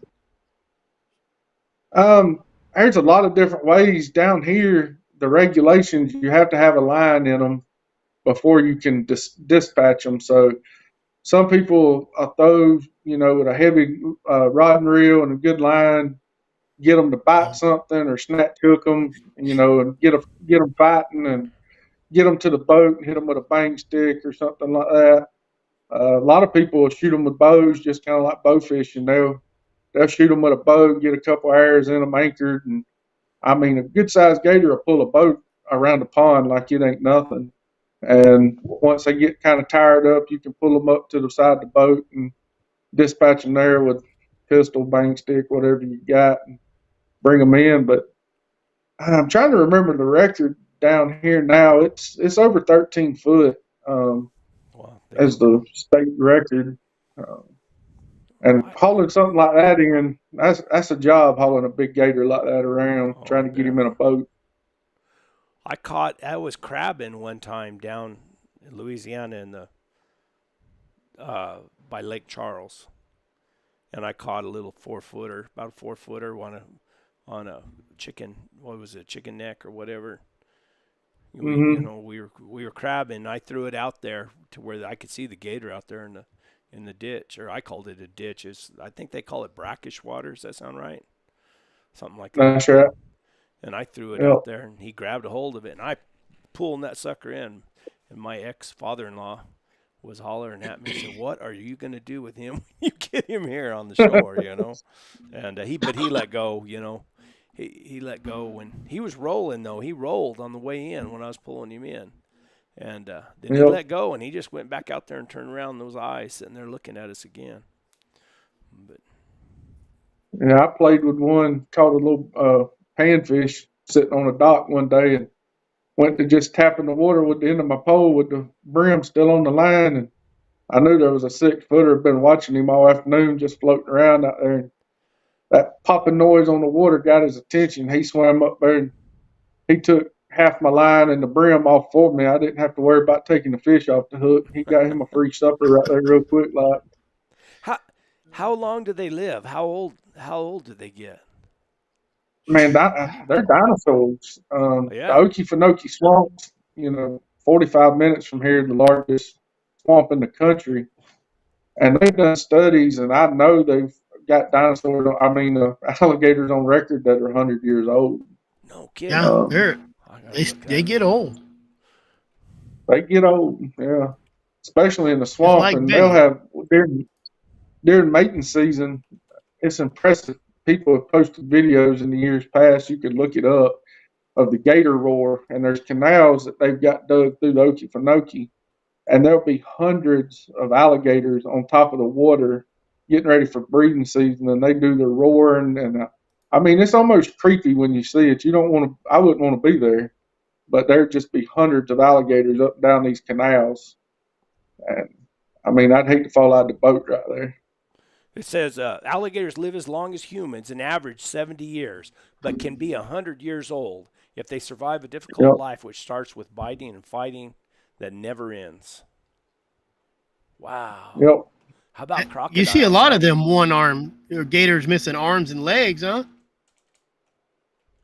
I've seen a few that are missing half a tail. I've seen some that are missing feet.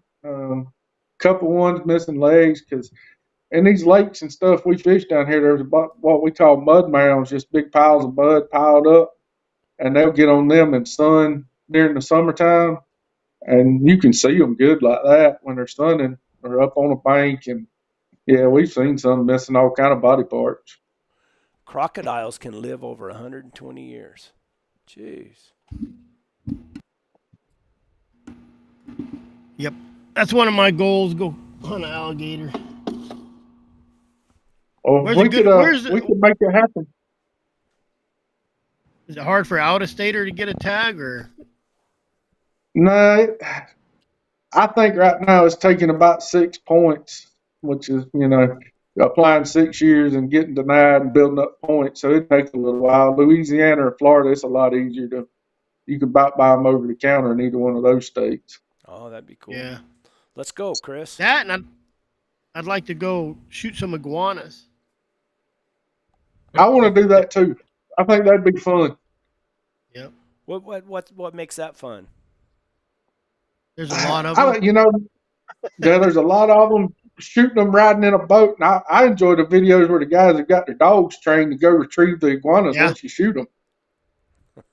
Yep. What are they, an invasive species or something? Oh, bad. Yeah, Florida. Bad. And they say they're good to Real eat. bad. That's what I hear. There's some big ones there too. 4-footers, 5-footers, like big ones, right? Yeah. You can't knock, having something to shoot and enjoying a little hunting trip in the tropics, kind of like that. Isn't there a guy who runs around, makes like $15 for the little ones and up to $45-50 for the big ones?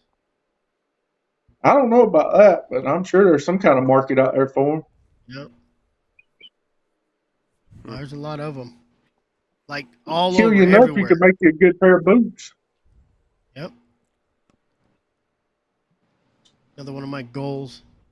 I can get my old lady. She wants to go over to Florida anyway, so I'll just trick Yeah, her. it seems like everybody wants to go to Florida.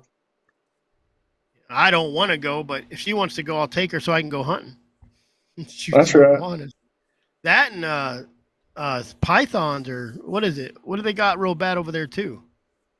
Yeah, it's the pythons down there, and they were bad in the Everglades. But from what I just heard something last week, they're working their way on up north. Found one in North Florida, not too far south of here, a couple weeks ago. But they're bad in the Everglades.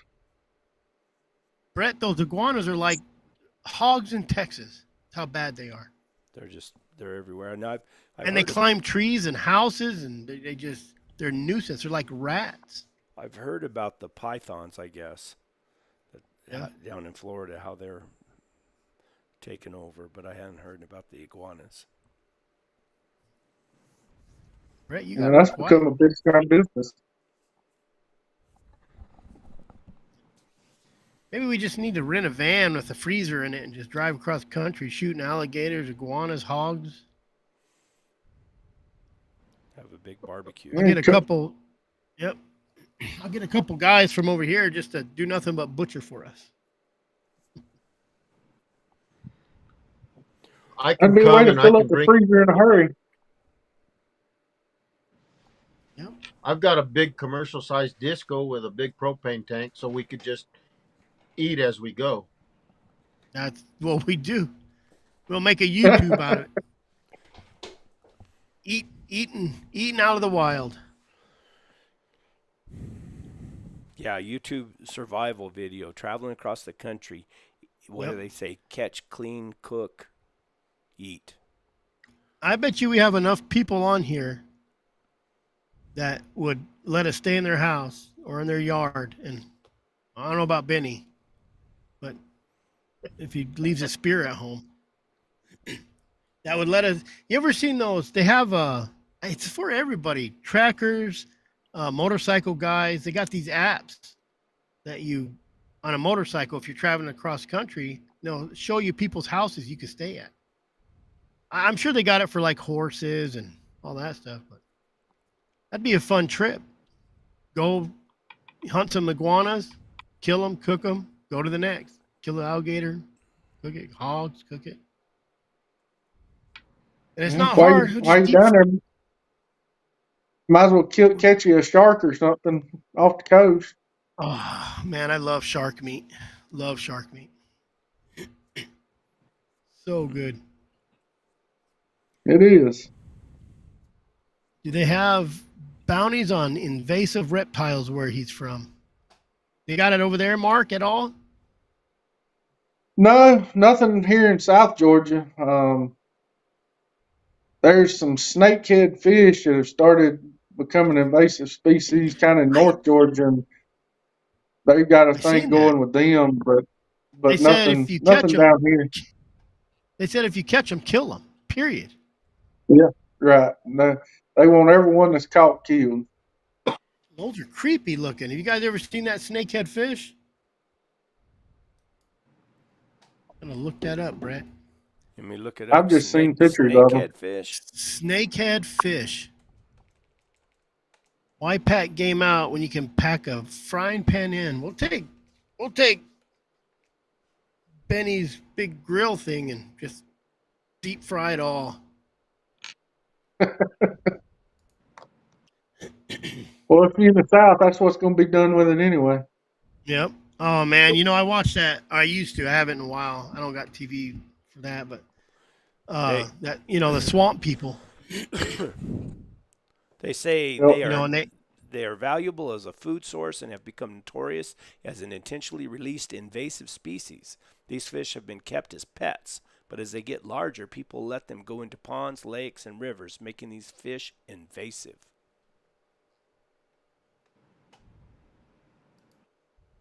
And they're ugly. Yeah, they're creepy looking. Besides all that, they're ugly.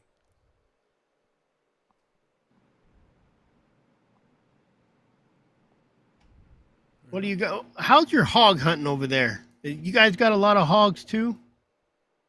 Oh yeah, we've got plenty of hogs. We have no shortage of them. It's not quite as bad as Texas, but there's a snakehead. Man, that's bigger than I thought it was. Well, I think they get bigger than that too. You ever had snakehead fish? No, I've never had any down here. No. Wow. That one looks different. What?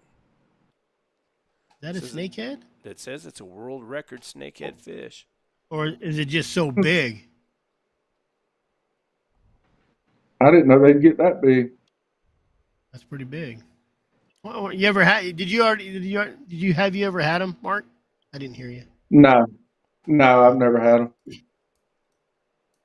Oh, that's a good looking fish. Yeah, that one's nice. Very nice. Like the shape of it. Yeah. I wonder what it's got in its belly button there. That's a weird looking fin. Lure. It was a lure. That was the lure they used to catch it. Look at Ben. He's froze, so his wife won't see him smiling or looking or nothing.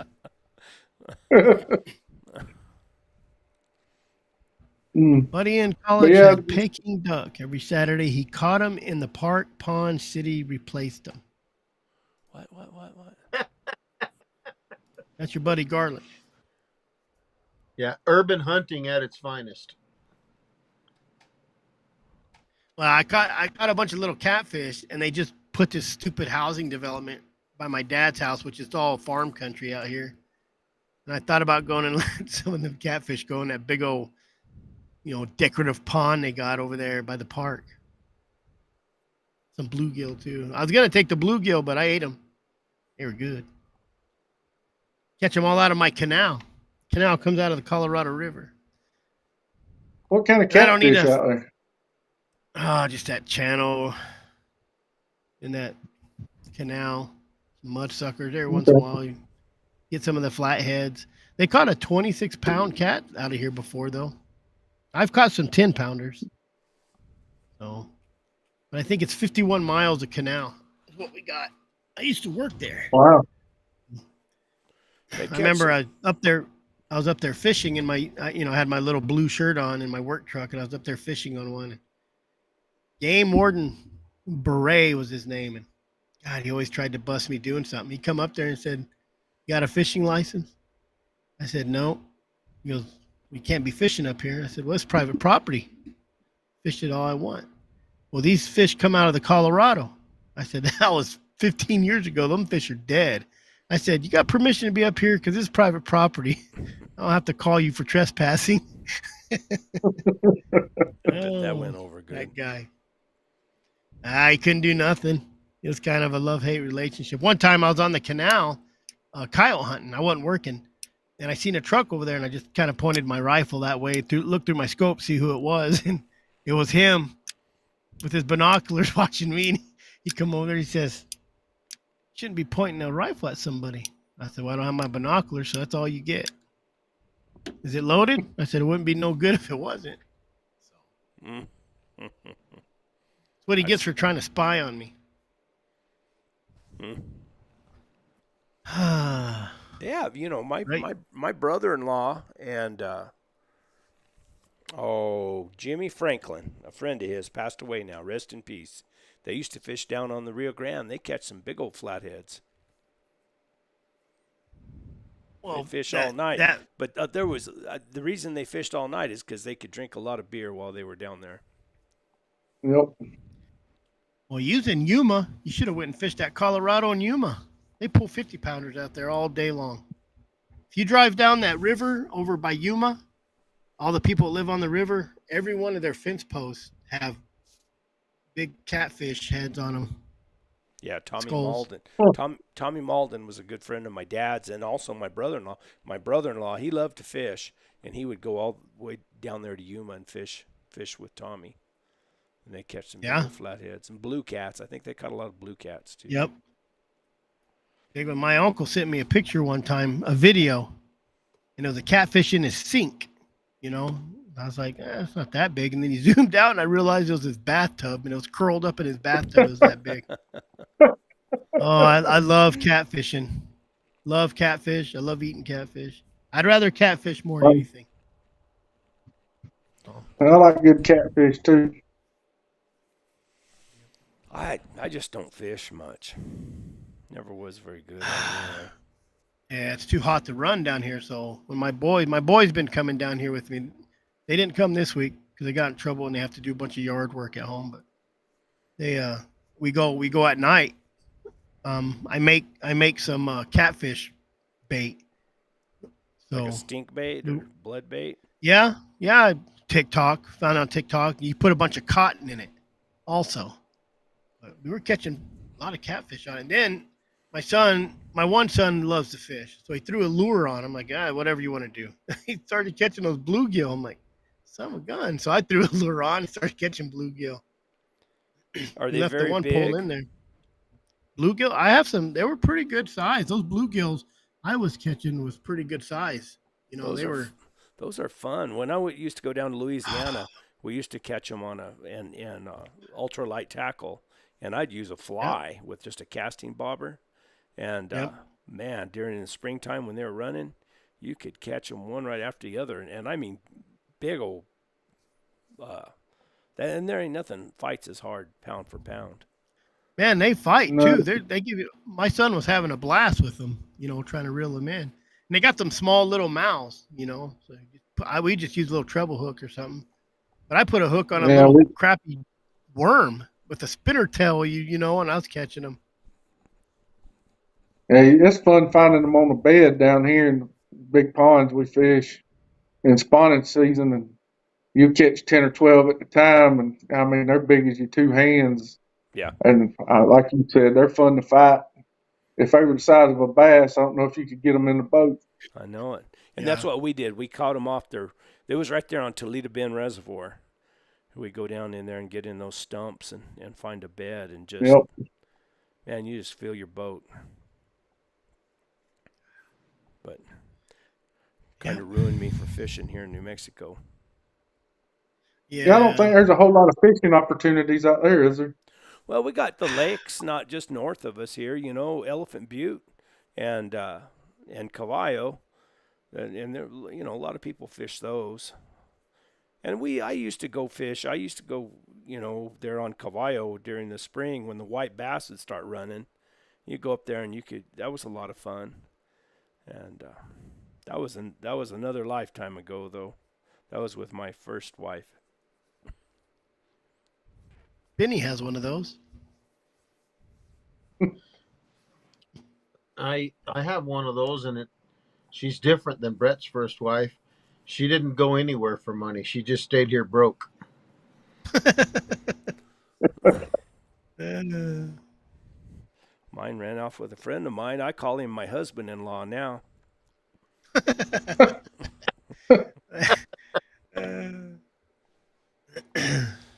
shouldn't he pay you? Shouldn't he pay you wife maintenance, spousal maintenance? I don't know. Because she's so high maintenance. I don't know. I tell you what, they're both money makers, so they've done pretty good. Whatever floats their boat, man. I know it. That's what she did good. She's getting rid of me, I think.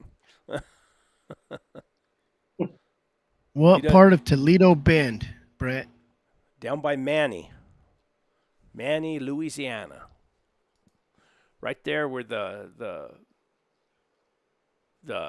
what was it? The tamale capital of the world is right there.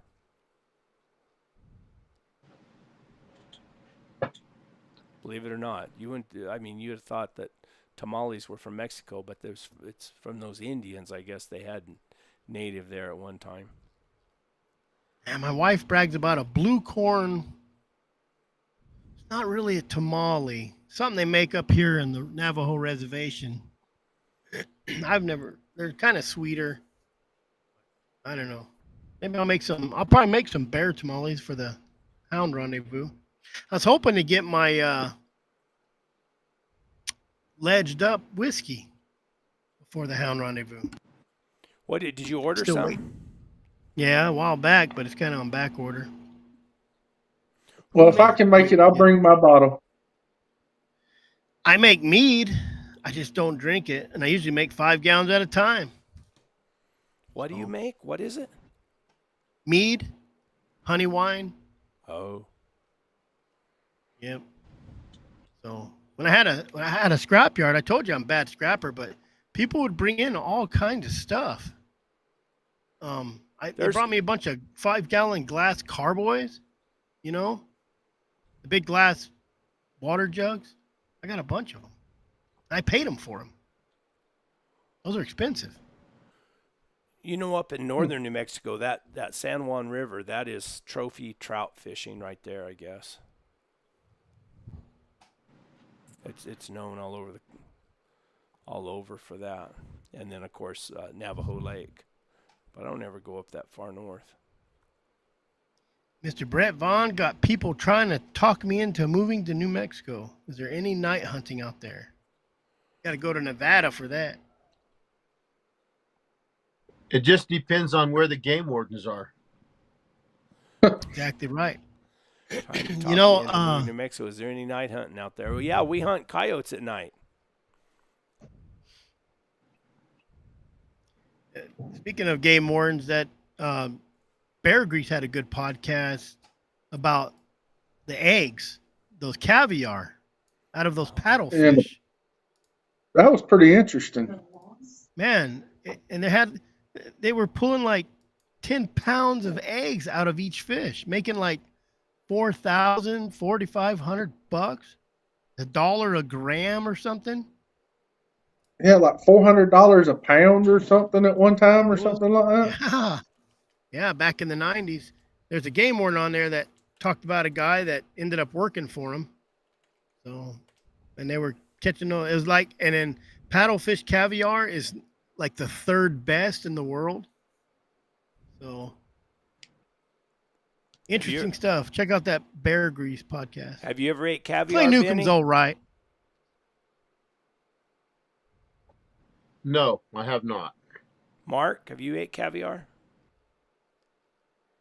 I don't think I've eaten that official caviar, but we'll catch mullet down here at the coast, and I've eaten the roe out of sea trout and stuff like that. We don't pull the individual eggs out. We just keep them in the sack and cornmeal them when we fry fish and eat the roe like that.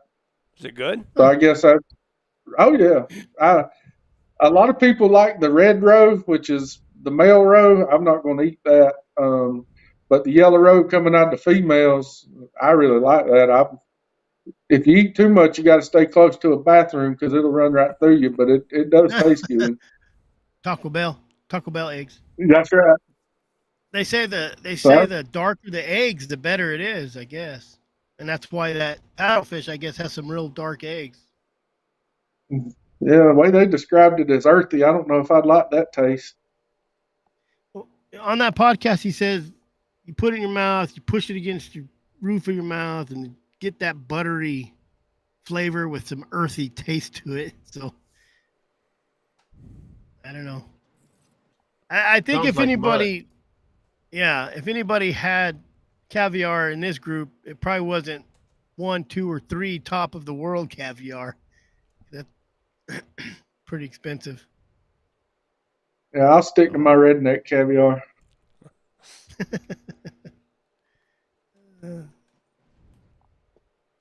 Yep. That's all that's going on in the world today. Not a whole lot, is there? No, I listened to a couple podcasts. I thought that Meat Eater one was pretty interesting with all the cloning stuff, crazy stuff. Then we talked about that paddlefish caviar, and we talked to Ed Barnes about that too last week. So, paddlefish when he was on my show. Yeah, that's the good thing Other than about podcasting. You never know what you're going to learn about with Clay. Yep. He does better ones. He gets some boring ones. I don't really listen to the turkey hunting, all that kind of stuff. I'm not into all that. Yeah. I'll go out and try to kill a turkey with my bow over the counter, but that's about it. I was on one of his Convenience. podcasts. Yep. For just a brief little spell. Years ago, before he got famous, I talked to him, Yeah. fairly often. But then he got famous. I don't hear from him anymore. You're the peasant now. You're a I peasant. Hey, I'm in a magazine, man. Yeah. He'll probably Well, call me he now. did Hey, own- Brett. He did own a magazine. Yeah, he did. So what do you think, else, Brett? guys? I'm getting impatient now.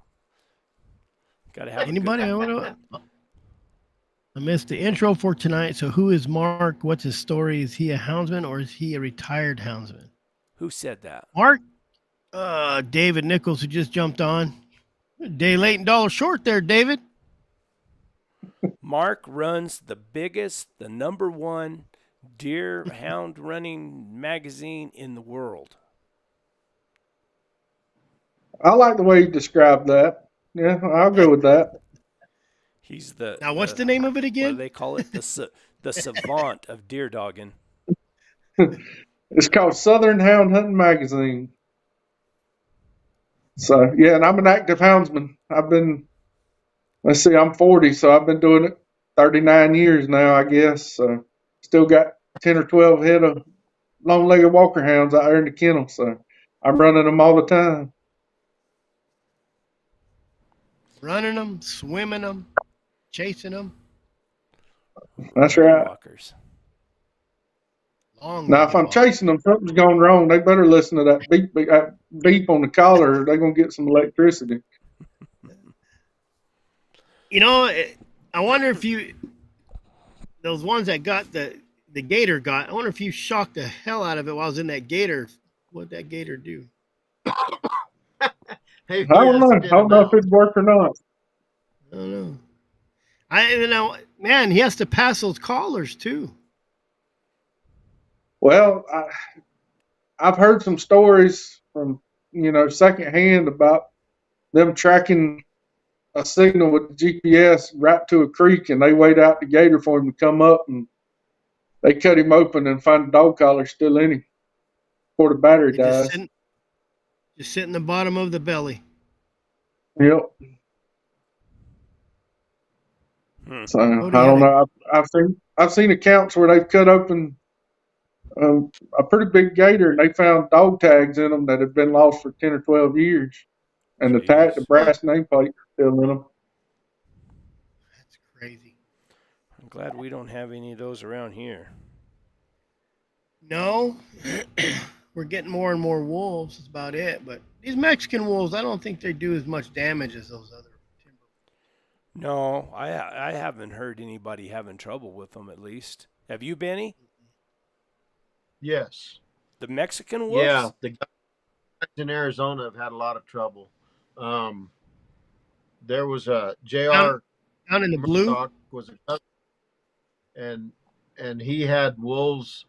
He was trailing. He had killed 2 or 3 lions on this ranch, and he had gone in there to trail one more lion that was in there, and the wolves, I guess, were eating on one of those lion carcasses, and they went to his dogs and attacked his dogs. And he said he ran and jumped over the fight with his mule, and that's the only thing that got those wolves to quit eating on his dogs. And they're on the blue. Dustin Blakely had a dog actually skinned, peeled the hide off of the dog from his tail back over his head. The only thing that kept the skin from coming all the way off was he was on a chain the collar on the chain kept it from it. I've heard, yeah, there's been lots of stories where the wolves have gotten in on people's dogs. So they must be worse over there than I they think are the here. best deal is, well, yeah, so far, yes. But, I'm kind of curious about Mike's dogs. Does he still keep them over there what's the name of that place where he was keeping them, Brett? Hermosa. Mike. Yeah, I wonder if he still got his dogs there, because, the Turner deal turned all those wolves loose, and they're just scattered all around now. I'm sure he does. I've never heard, Mike hunts all that country. I've never heard him say anything, about the wolves bothering him or anything like that.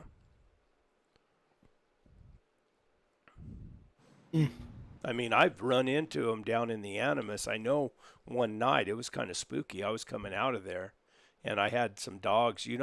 Those dogs act different when they encounter a wolf. I mean, they the hair came up on their back, and they kind of booger barked, and it was strange. And this was in the Animus, so it's right above Ted Turner's, So I'm sure it was some of those, a wolf or two following us. And we were coming out. I was going to spend the night out there, and then I ended up just riding all the way back to my camp. Yeah. And people say, well, these wolves are little wolves. They are smaller than the timber wolves and those northern wolves, but they're still vicious. They're territorial. They're a wild animal. Especially on a kill. They're going to be super defensive on a kill, I imagine.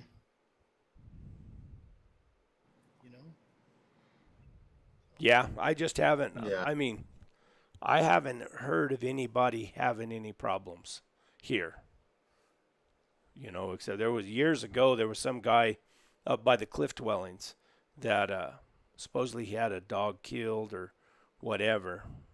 But that was a long time ago I heard of that. And I don't, maybe there's just nobody really hunting any of the country where there's a lot of wolves now. I don't think many people hunt the wilderness anymore. You know, Lazy. there's so many people that the younger people have changed the way they hunt, Brett. There's not as many people hunting horseback or muleback, and so the the country isn't full of roads where you can get your side by sides down, and realistically, that's how a lot of people hunt anymore. So they're not gonna have those encounters like you're talking about. That's true, yeah. I guess. I don't know. Do they have any of those wolves up in the Pecos wilderness up in the north, Benny? So far, no, not to my knowledge, but they're moving that way. Not that you know of. Well, yeah, that's the whole deal because there's things that take place that we're not aware of. You know, there was one wolf that got over there on the Baca Ranch, the Valles Caldera National Monument, and those guys that work there, it's a national park now, and they were all happy and oh my gosh, oh yeah. But then when the wolf left, they were all sad, and it's like, well, you guys think a lot different than, but you know, they're a bunch of dumbass town clowns that got a job to be out in the wilderness, and so they think that seeing one or two head of elk out there is really the cat's meow. And realistically, that whole Valle Grande ought to be this time of year. There ought to be 1,200 to 2,500 bull elk there, and they're just not that way anymore because there's too many people.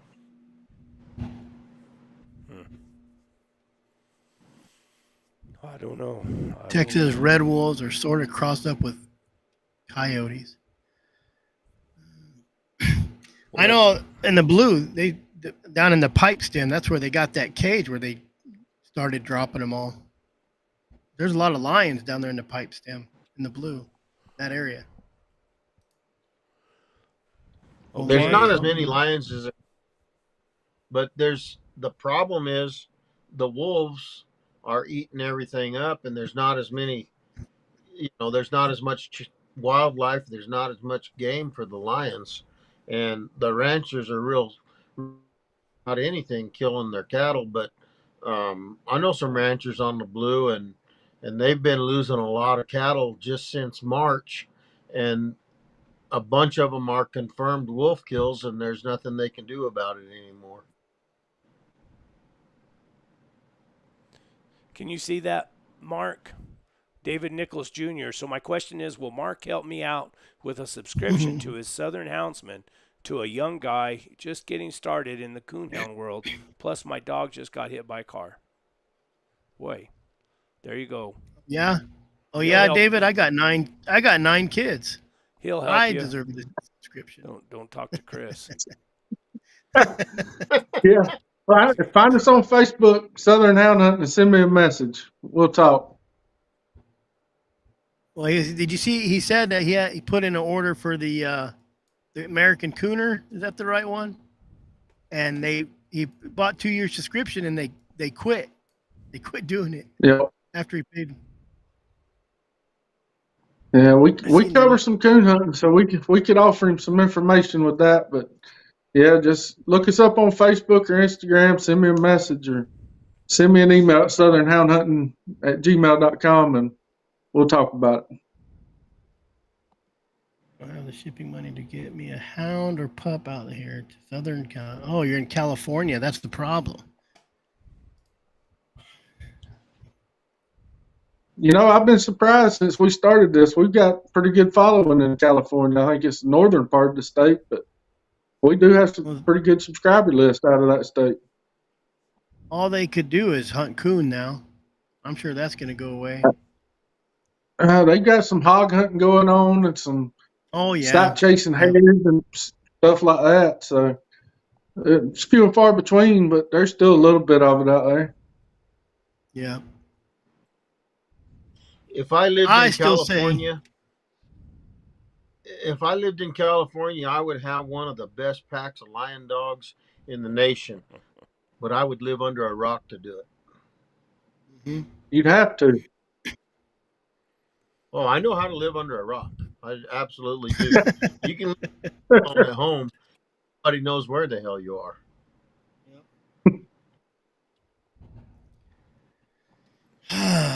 It, it wouldn't take long to build a pack out there. You'd have plenty to practice on from the sounds of it. Yep. I find great deals on pups and pup trainers, but it's the dog hauler breaking the bank. Best price I was $600 for a pup and $900 for the dog hauler. Jeez. There's got to be someone in California that's selling dogs. I'd like to find a There you hauler go. that would haul a pup out of Idaho down here close to me. I need one hauled. It's a Lurcher pup that guy Sean O'Neill has. It's half collie and half greyhound or stag hound or coyote hound, whatever you want to call it. Yeah, those lurchers are pretty awesome dogs. Yeah, they're neat dogs. I read that book a long time ago, and I just fell in love with they're real smart, real athletic. I just like to have one just to go with me all the Man, time. I'm going to have to look it up now. I heard you keep talking about it. I'm trying to find that Tim book. Phillips wants to know on the confirmed wolf kills, is Game to Fish paying a reimbursement? No. Game and Fish never paid any reimbursement. There used to be a group that supplied some money through U.S. Fish and Wildlife, I think it was, all the wolf lovers, and it was real hard to get paid. And today there's absolutely nobody paying anything. They're supposed to be paying.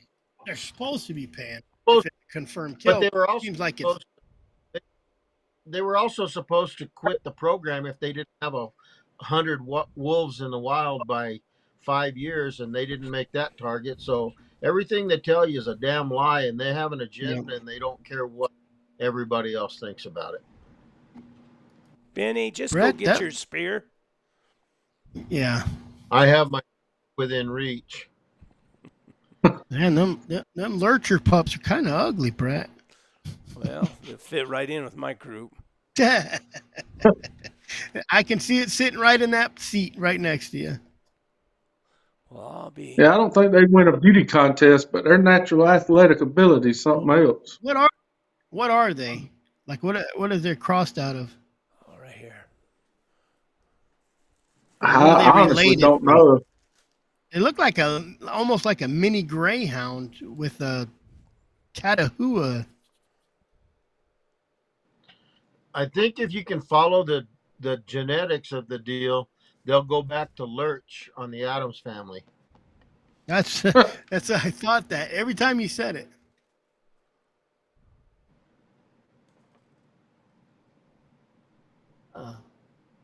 Who's that from? Simon Fairclough, overseas.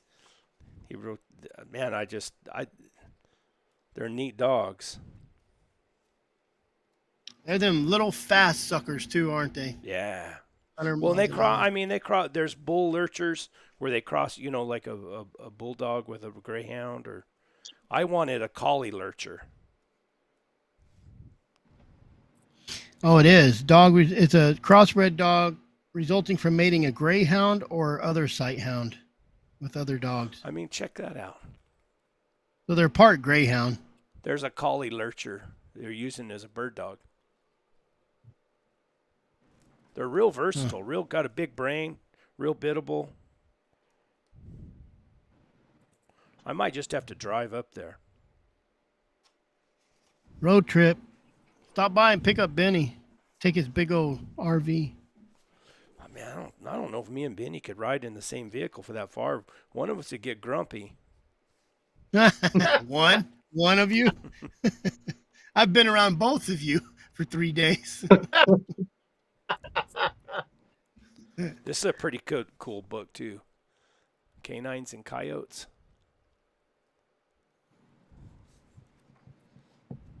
Who's that one by? Let's see. I know it says here somewhere.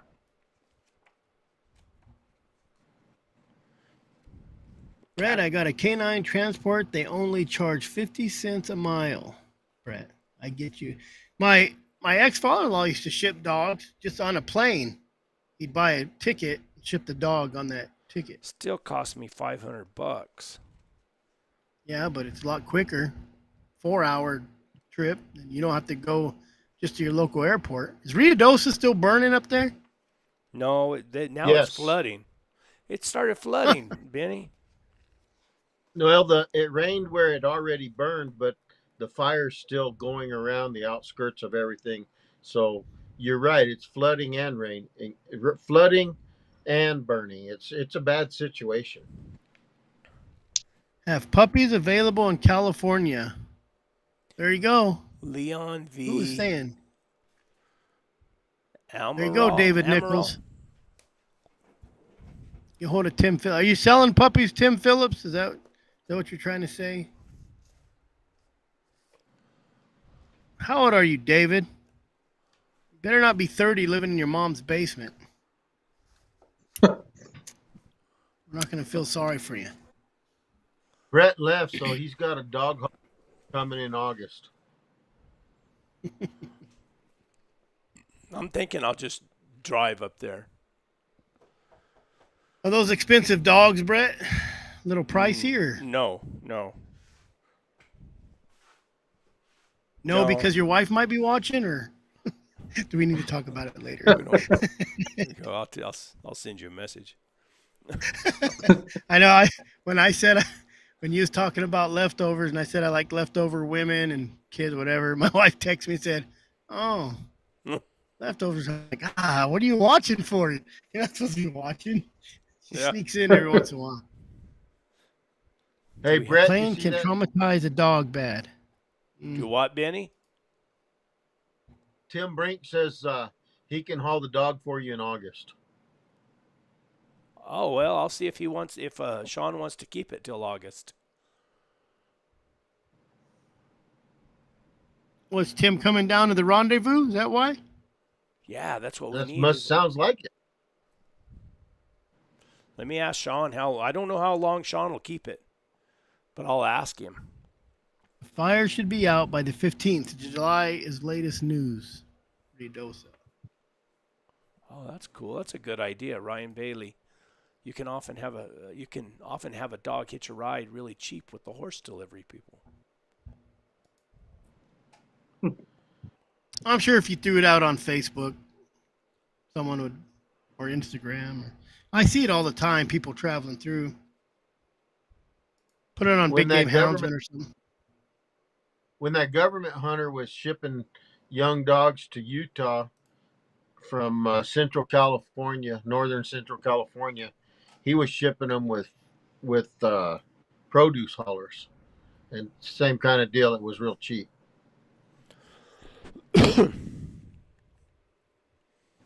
Yeah, I don't know. I've always wanted one, and when he said he had a litter and the way they were bred, they're out of some real. I mean, I think the daddy is like a really, really, well-bred collie, working cow dog, and then of course Sean has really good coyote hounds, or speed dogs, side hounds, and. What's Just got divorced, had to move back in with my mom. Oh, or Mimo. I don't know. Yeah, divorce will do that to you. They're not cheap. No. That's one subject we stay away from on this live.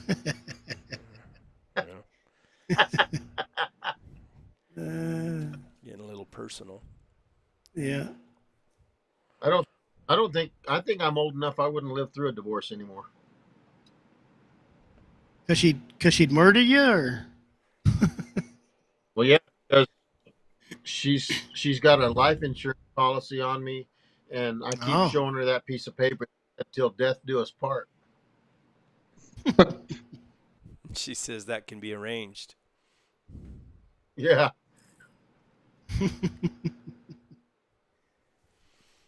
Oh, Well, okay. Brett, What else? anything else? Anybody? I don't Anything have coming up? Mark, just your July issue is supposed to be a good one. Yeah, I think July issue will be real good. So if you want to get it, subscribe pretty Yeah, I need quick. to get on and subscribe. But I think that's about it for Anybody? me. I appreciate y'all inviting me. Yeah, thanks for stopping by. We on a minute's notice. We kind of Yeah. Chris is the director of this thing and or producer, and he just fallen down on the job, really. Hey, I got a guest. I said, you should go on with us. When? 30 minutes. He said, let me eat supper. well, who do you got coming on your show on this Wednesday night? It's supposed to be Jason Doobie, but I got to double check that. See, he's taking care of his stuff now, but he doesn't care anything about this anymore. I made him the manager and everything. I said, here, take care of this for me. Nope. Left you to the wind. Yep. Well, I tried to get Cody Hess on tonight, but he said, I'm ready to come on. And I said, well, what are you doing tonight? And he said, well, maybe next week. I'm like, God dang. So, and Jason's hard to get hold of. I don't even know if he's coming on. I said supposed to. So I'll have to remind him tomorrow and then the next day. He's a busy, I think he's man busy with Mondays. that full cry stuff. Between his working for W and then full cry. He won't even answer the phone. I call and he won't even answer the phone. Between dealing with Buddy and Brett. He doesn't even deal with me. He sends me a text message every now and then. That's it. Peons. We're peons. Don't forget Chris's podcast. He's going to be the next Joe Rogan. Maybe. I don't know about that. But it is on Apple and Spotify and all those other ones. Look up either, you could just look up the Chris Watson Project and it'll pull it up, but free cast. And as soon as Brett sends me some stuff like he's supposed to, I'll get it edited and put on. We need the docu. You need to, although I don't know who I haven't committed to anybody. The docu series on Charlie Settles and all those guys and the story about Mexico and the cook and the fight and the eyes popping out and all the stuff. I've been looking for sponsors. Anybody want to sponsor? That's what I've been trying to find. I've been sitting on this stuff for 20 years trying to find a sponsor, and I can't find one sponsor. We'll get you a good deal, first-time deal. And it's going to cover a lot. Bunch of podcasts, be good. We got a whole package. A complete package. You're gonna wish you did it when my Farrell family takes off like the outdoor boys. I uploaded my first video today. Oh, you did? How's it doing? I didn't check. I don't know. I haven't checked it. Well, how do you know whether you need to change the thumbnail or not? I was gonna get on tonight. So after we get off here. Dinner raffle, California, July 27th. Tim Phillips, the California Houndsman, club, CHC dinner raffle. Tular, California, July 27th. He's put it a couple times. So if you're in California, you want to go to a raffle dinner, Tim Phillips guarantees you'll win something, I think.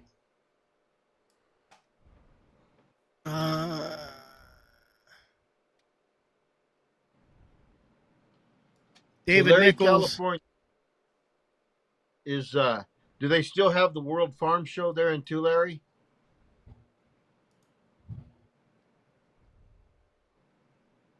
David Nichols, there's people in California that got dogs. I'm sure right around the corner from you. Get on them Facebook groups. Hound Rendezvous coming up August 24th. If anybody in Arizona wants to go to the Hound trials, it's over there by Clint's Well. That is July 20. I don't know what it is. I have to look it up. Are you are you like the El Jefe of the Arizona Houndsman Association? Oh, the Arizona Working Dog Alliance? No, Houndsman Association. Aren't you the president or something like that? Or No, there's no Arizona Houndsman Association. There's a guy who started the Arizona Houndsman, but it's not registered. It's nothing. Guy's name was Pete something. Didn't you start something like that, though?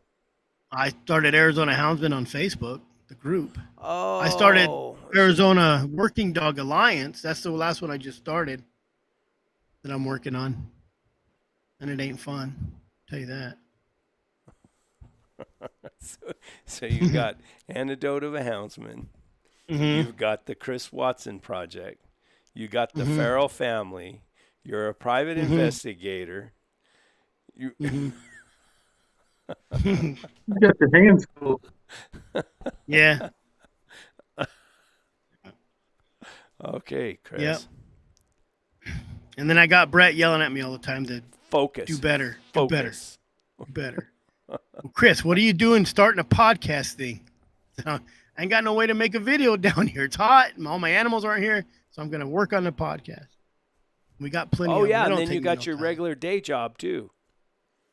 Yeah. Well, that all falls under – I'm subcontracted under my private investigator for that, even though it just looks better when you go to court and these people and you have a private investigator on the job keeping documents, basically.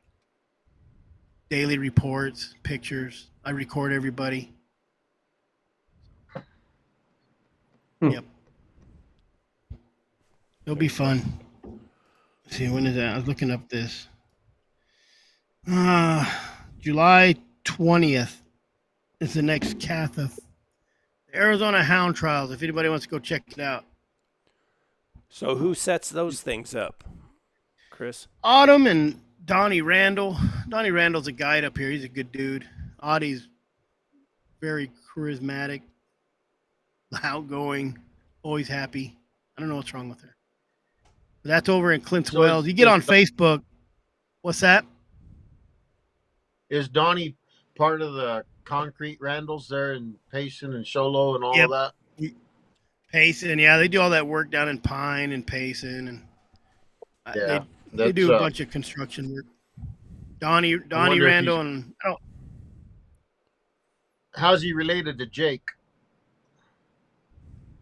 I don't know. Is that guy's name JL? They call him JL or something? I don't know. I just remember that, but he old. And they won't give me their worst dog. It's weird out here in Southern California. It's because you're in Southern California. Maybe you got to speak Spanish if you want anything down there. Dígale, por favor, necesito un perro viejo. There you go. That's all you got to say. But I want to hear Mark speak Spanish in his accent. That'd be cool. You don't want to hear me speak Spanish. I barely made it through that class in college. I could barely speak English, so I don't know. I let all them Mexican guys at work talk Spanish around me, and then when I answer them, they kind of freak out because they've been talking Spanish around me for 3 months. How about Portuguese? Yeah, I don't do well. Well, Brett. Yes, sir. Shall we call it a night? I think we're running out of a whole lot of nothing to talk about. I know. I've been kind of flat and tired tonight. I spent all day in town. That always wears me out. And then I got up at 2, drove down here. So, did Benny just say he has tacos? The hell? Kinda. Perro. Yeah, Perro could be sorta. taco meat. There you go. Benny, thanks for coming tonight. We appreciate your presence. It's always fun. There we go. Like magic. That's weird. Thanks everybody for coming. Yeah, Mark, thanks for stopping in on a moment's notice. And Chris? Yeah, thanks. Thanks, I guess, Missy was awful quiet. for management, Chris, you really slept. Hey, I did schedule it today and make the thumbnail, which was already made. I just changed some words on it. I just can't believe Chris has so many things going on. I think he's got a touch of the ADD. That's kind of a funny joke in my house because my wife will text me if I'm gone too long out in the shop and say, you went out there to get hamburger, and I'll be like building an engine or something. Get Or, sidetracked. I don't know. Real bad. Real bad. I'm getting better though. Cool, guys. Thanks everyone for stopping in. Give us all a thumbs up. Missy, this was not a good show. This is a very drab show. I want to see 70 thumbs up. There's 60 or 68 we people should in there. have. Give us 68 Not that hard to hit up. the thumb. We got 36 so far. There's a delay on those comments, David. isn't there? David Nichols. I see it's not turned on. Because it's called slow mode. How come I'm not on my. Benny's thumbs are. Got to put them right in the now. middle. Jeremiah, even though you snow hunt, you should put a thumbs up. That way. There it is. There it comes. Randy Riggs, Tim Brink, you better put a thumbs up. Somebody. How many you got? Did anybody do anything, or they're all just staring? There, we got one thumbs up. we asked for thumbs. There they are. Now we got 39. There's probably a lag on it. Well, you got to remember too that this has a delay on it on YouTube. Yeah, it does. So in case anybody said something wrong, YouTube can hack it. So we're just sitting here waiting for everybody talking crap. There we go. More thumbs up. Jeremy, you better put a thumbs up, Jeremy. Next Monday night we're gonna plan something good, huh, Chris? Yeah, I'll get on it this week. Let's have something special. Better start tomorrow. Because when it, it's harder than you think to get people on because they want to come on. Cody Hess says next week, so I'm gonna try to line him up. If you guys go check out Cody Hess on Instagram, he just does a lot of like dragging them out with his mules, them hogs. He does that crazy hog hunting stuff. Oh, he's the Texan guy that okay. Yes. Seems like a good guess. He's just busy all the time. Well, I tried to get him on. He said, well, it's only so many degrees and humidity. I'm going to keep hunting. And then yesterday he texted me, says, hey, I'm ready now. So I said, what are you doing tonight? Next week. Son of a gun. Hog hunter. It must have cooled down. Well, okay. Sounds good, guys. Appreciate it. Till next time. Wednesday. Come on Wednesday. Onward and upward and all that good stuff. Thank you. Guys. Enjoy it, fellas. Thanks, Mark.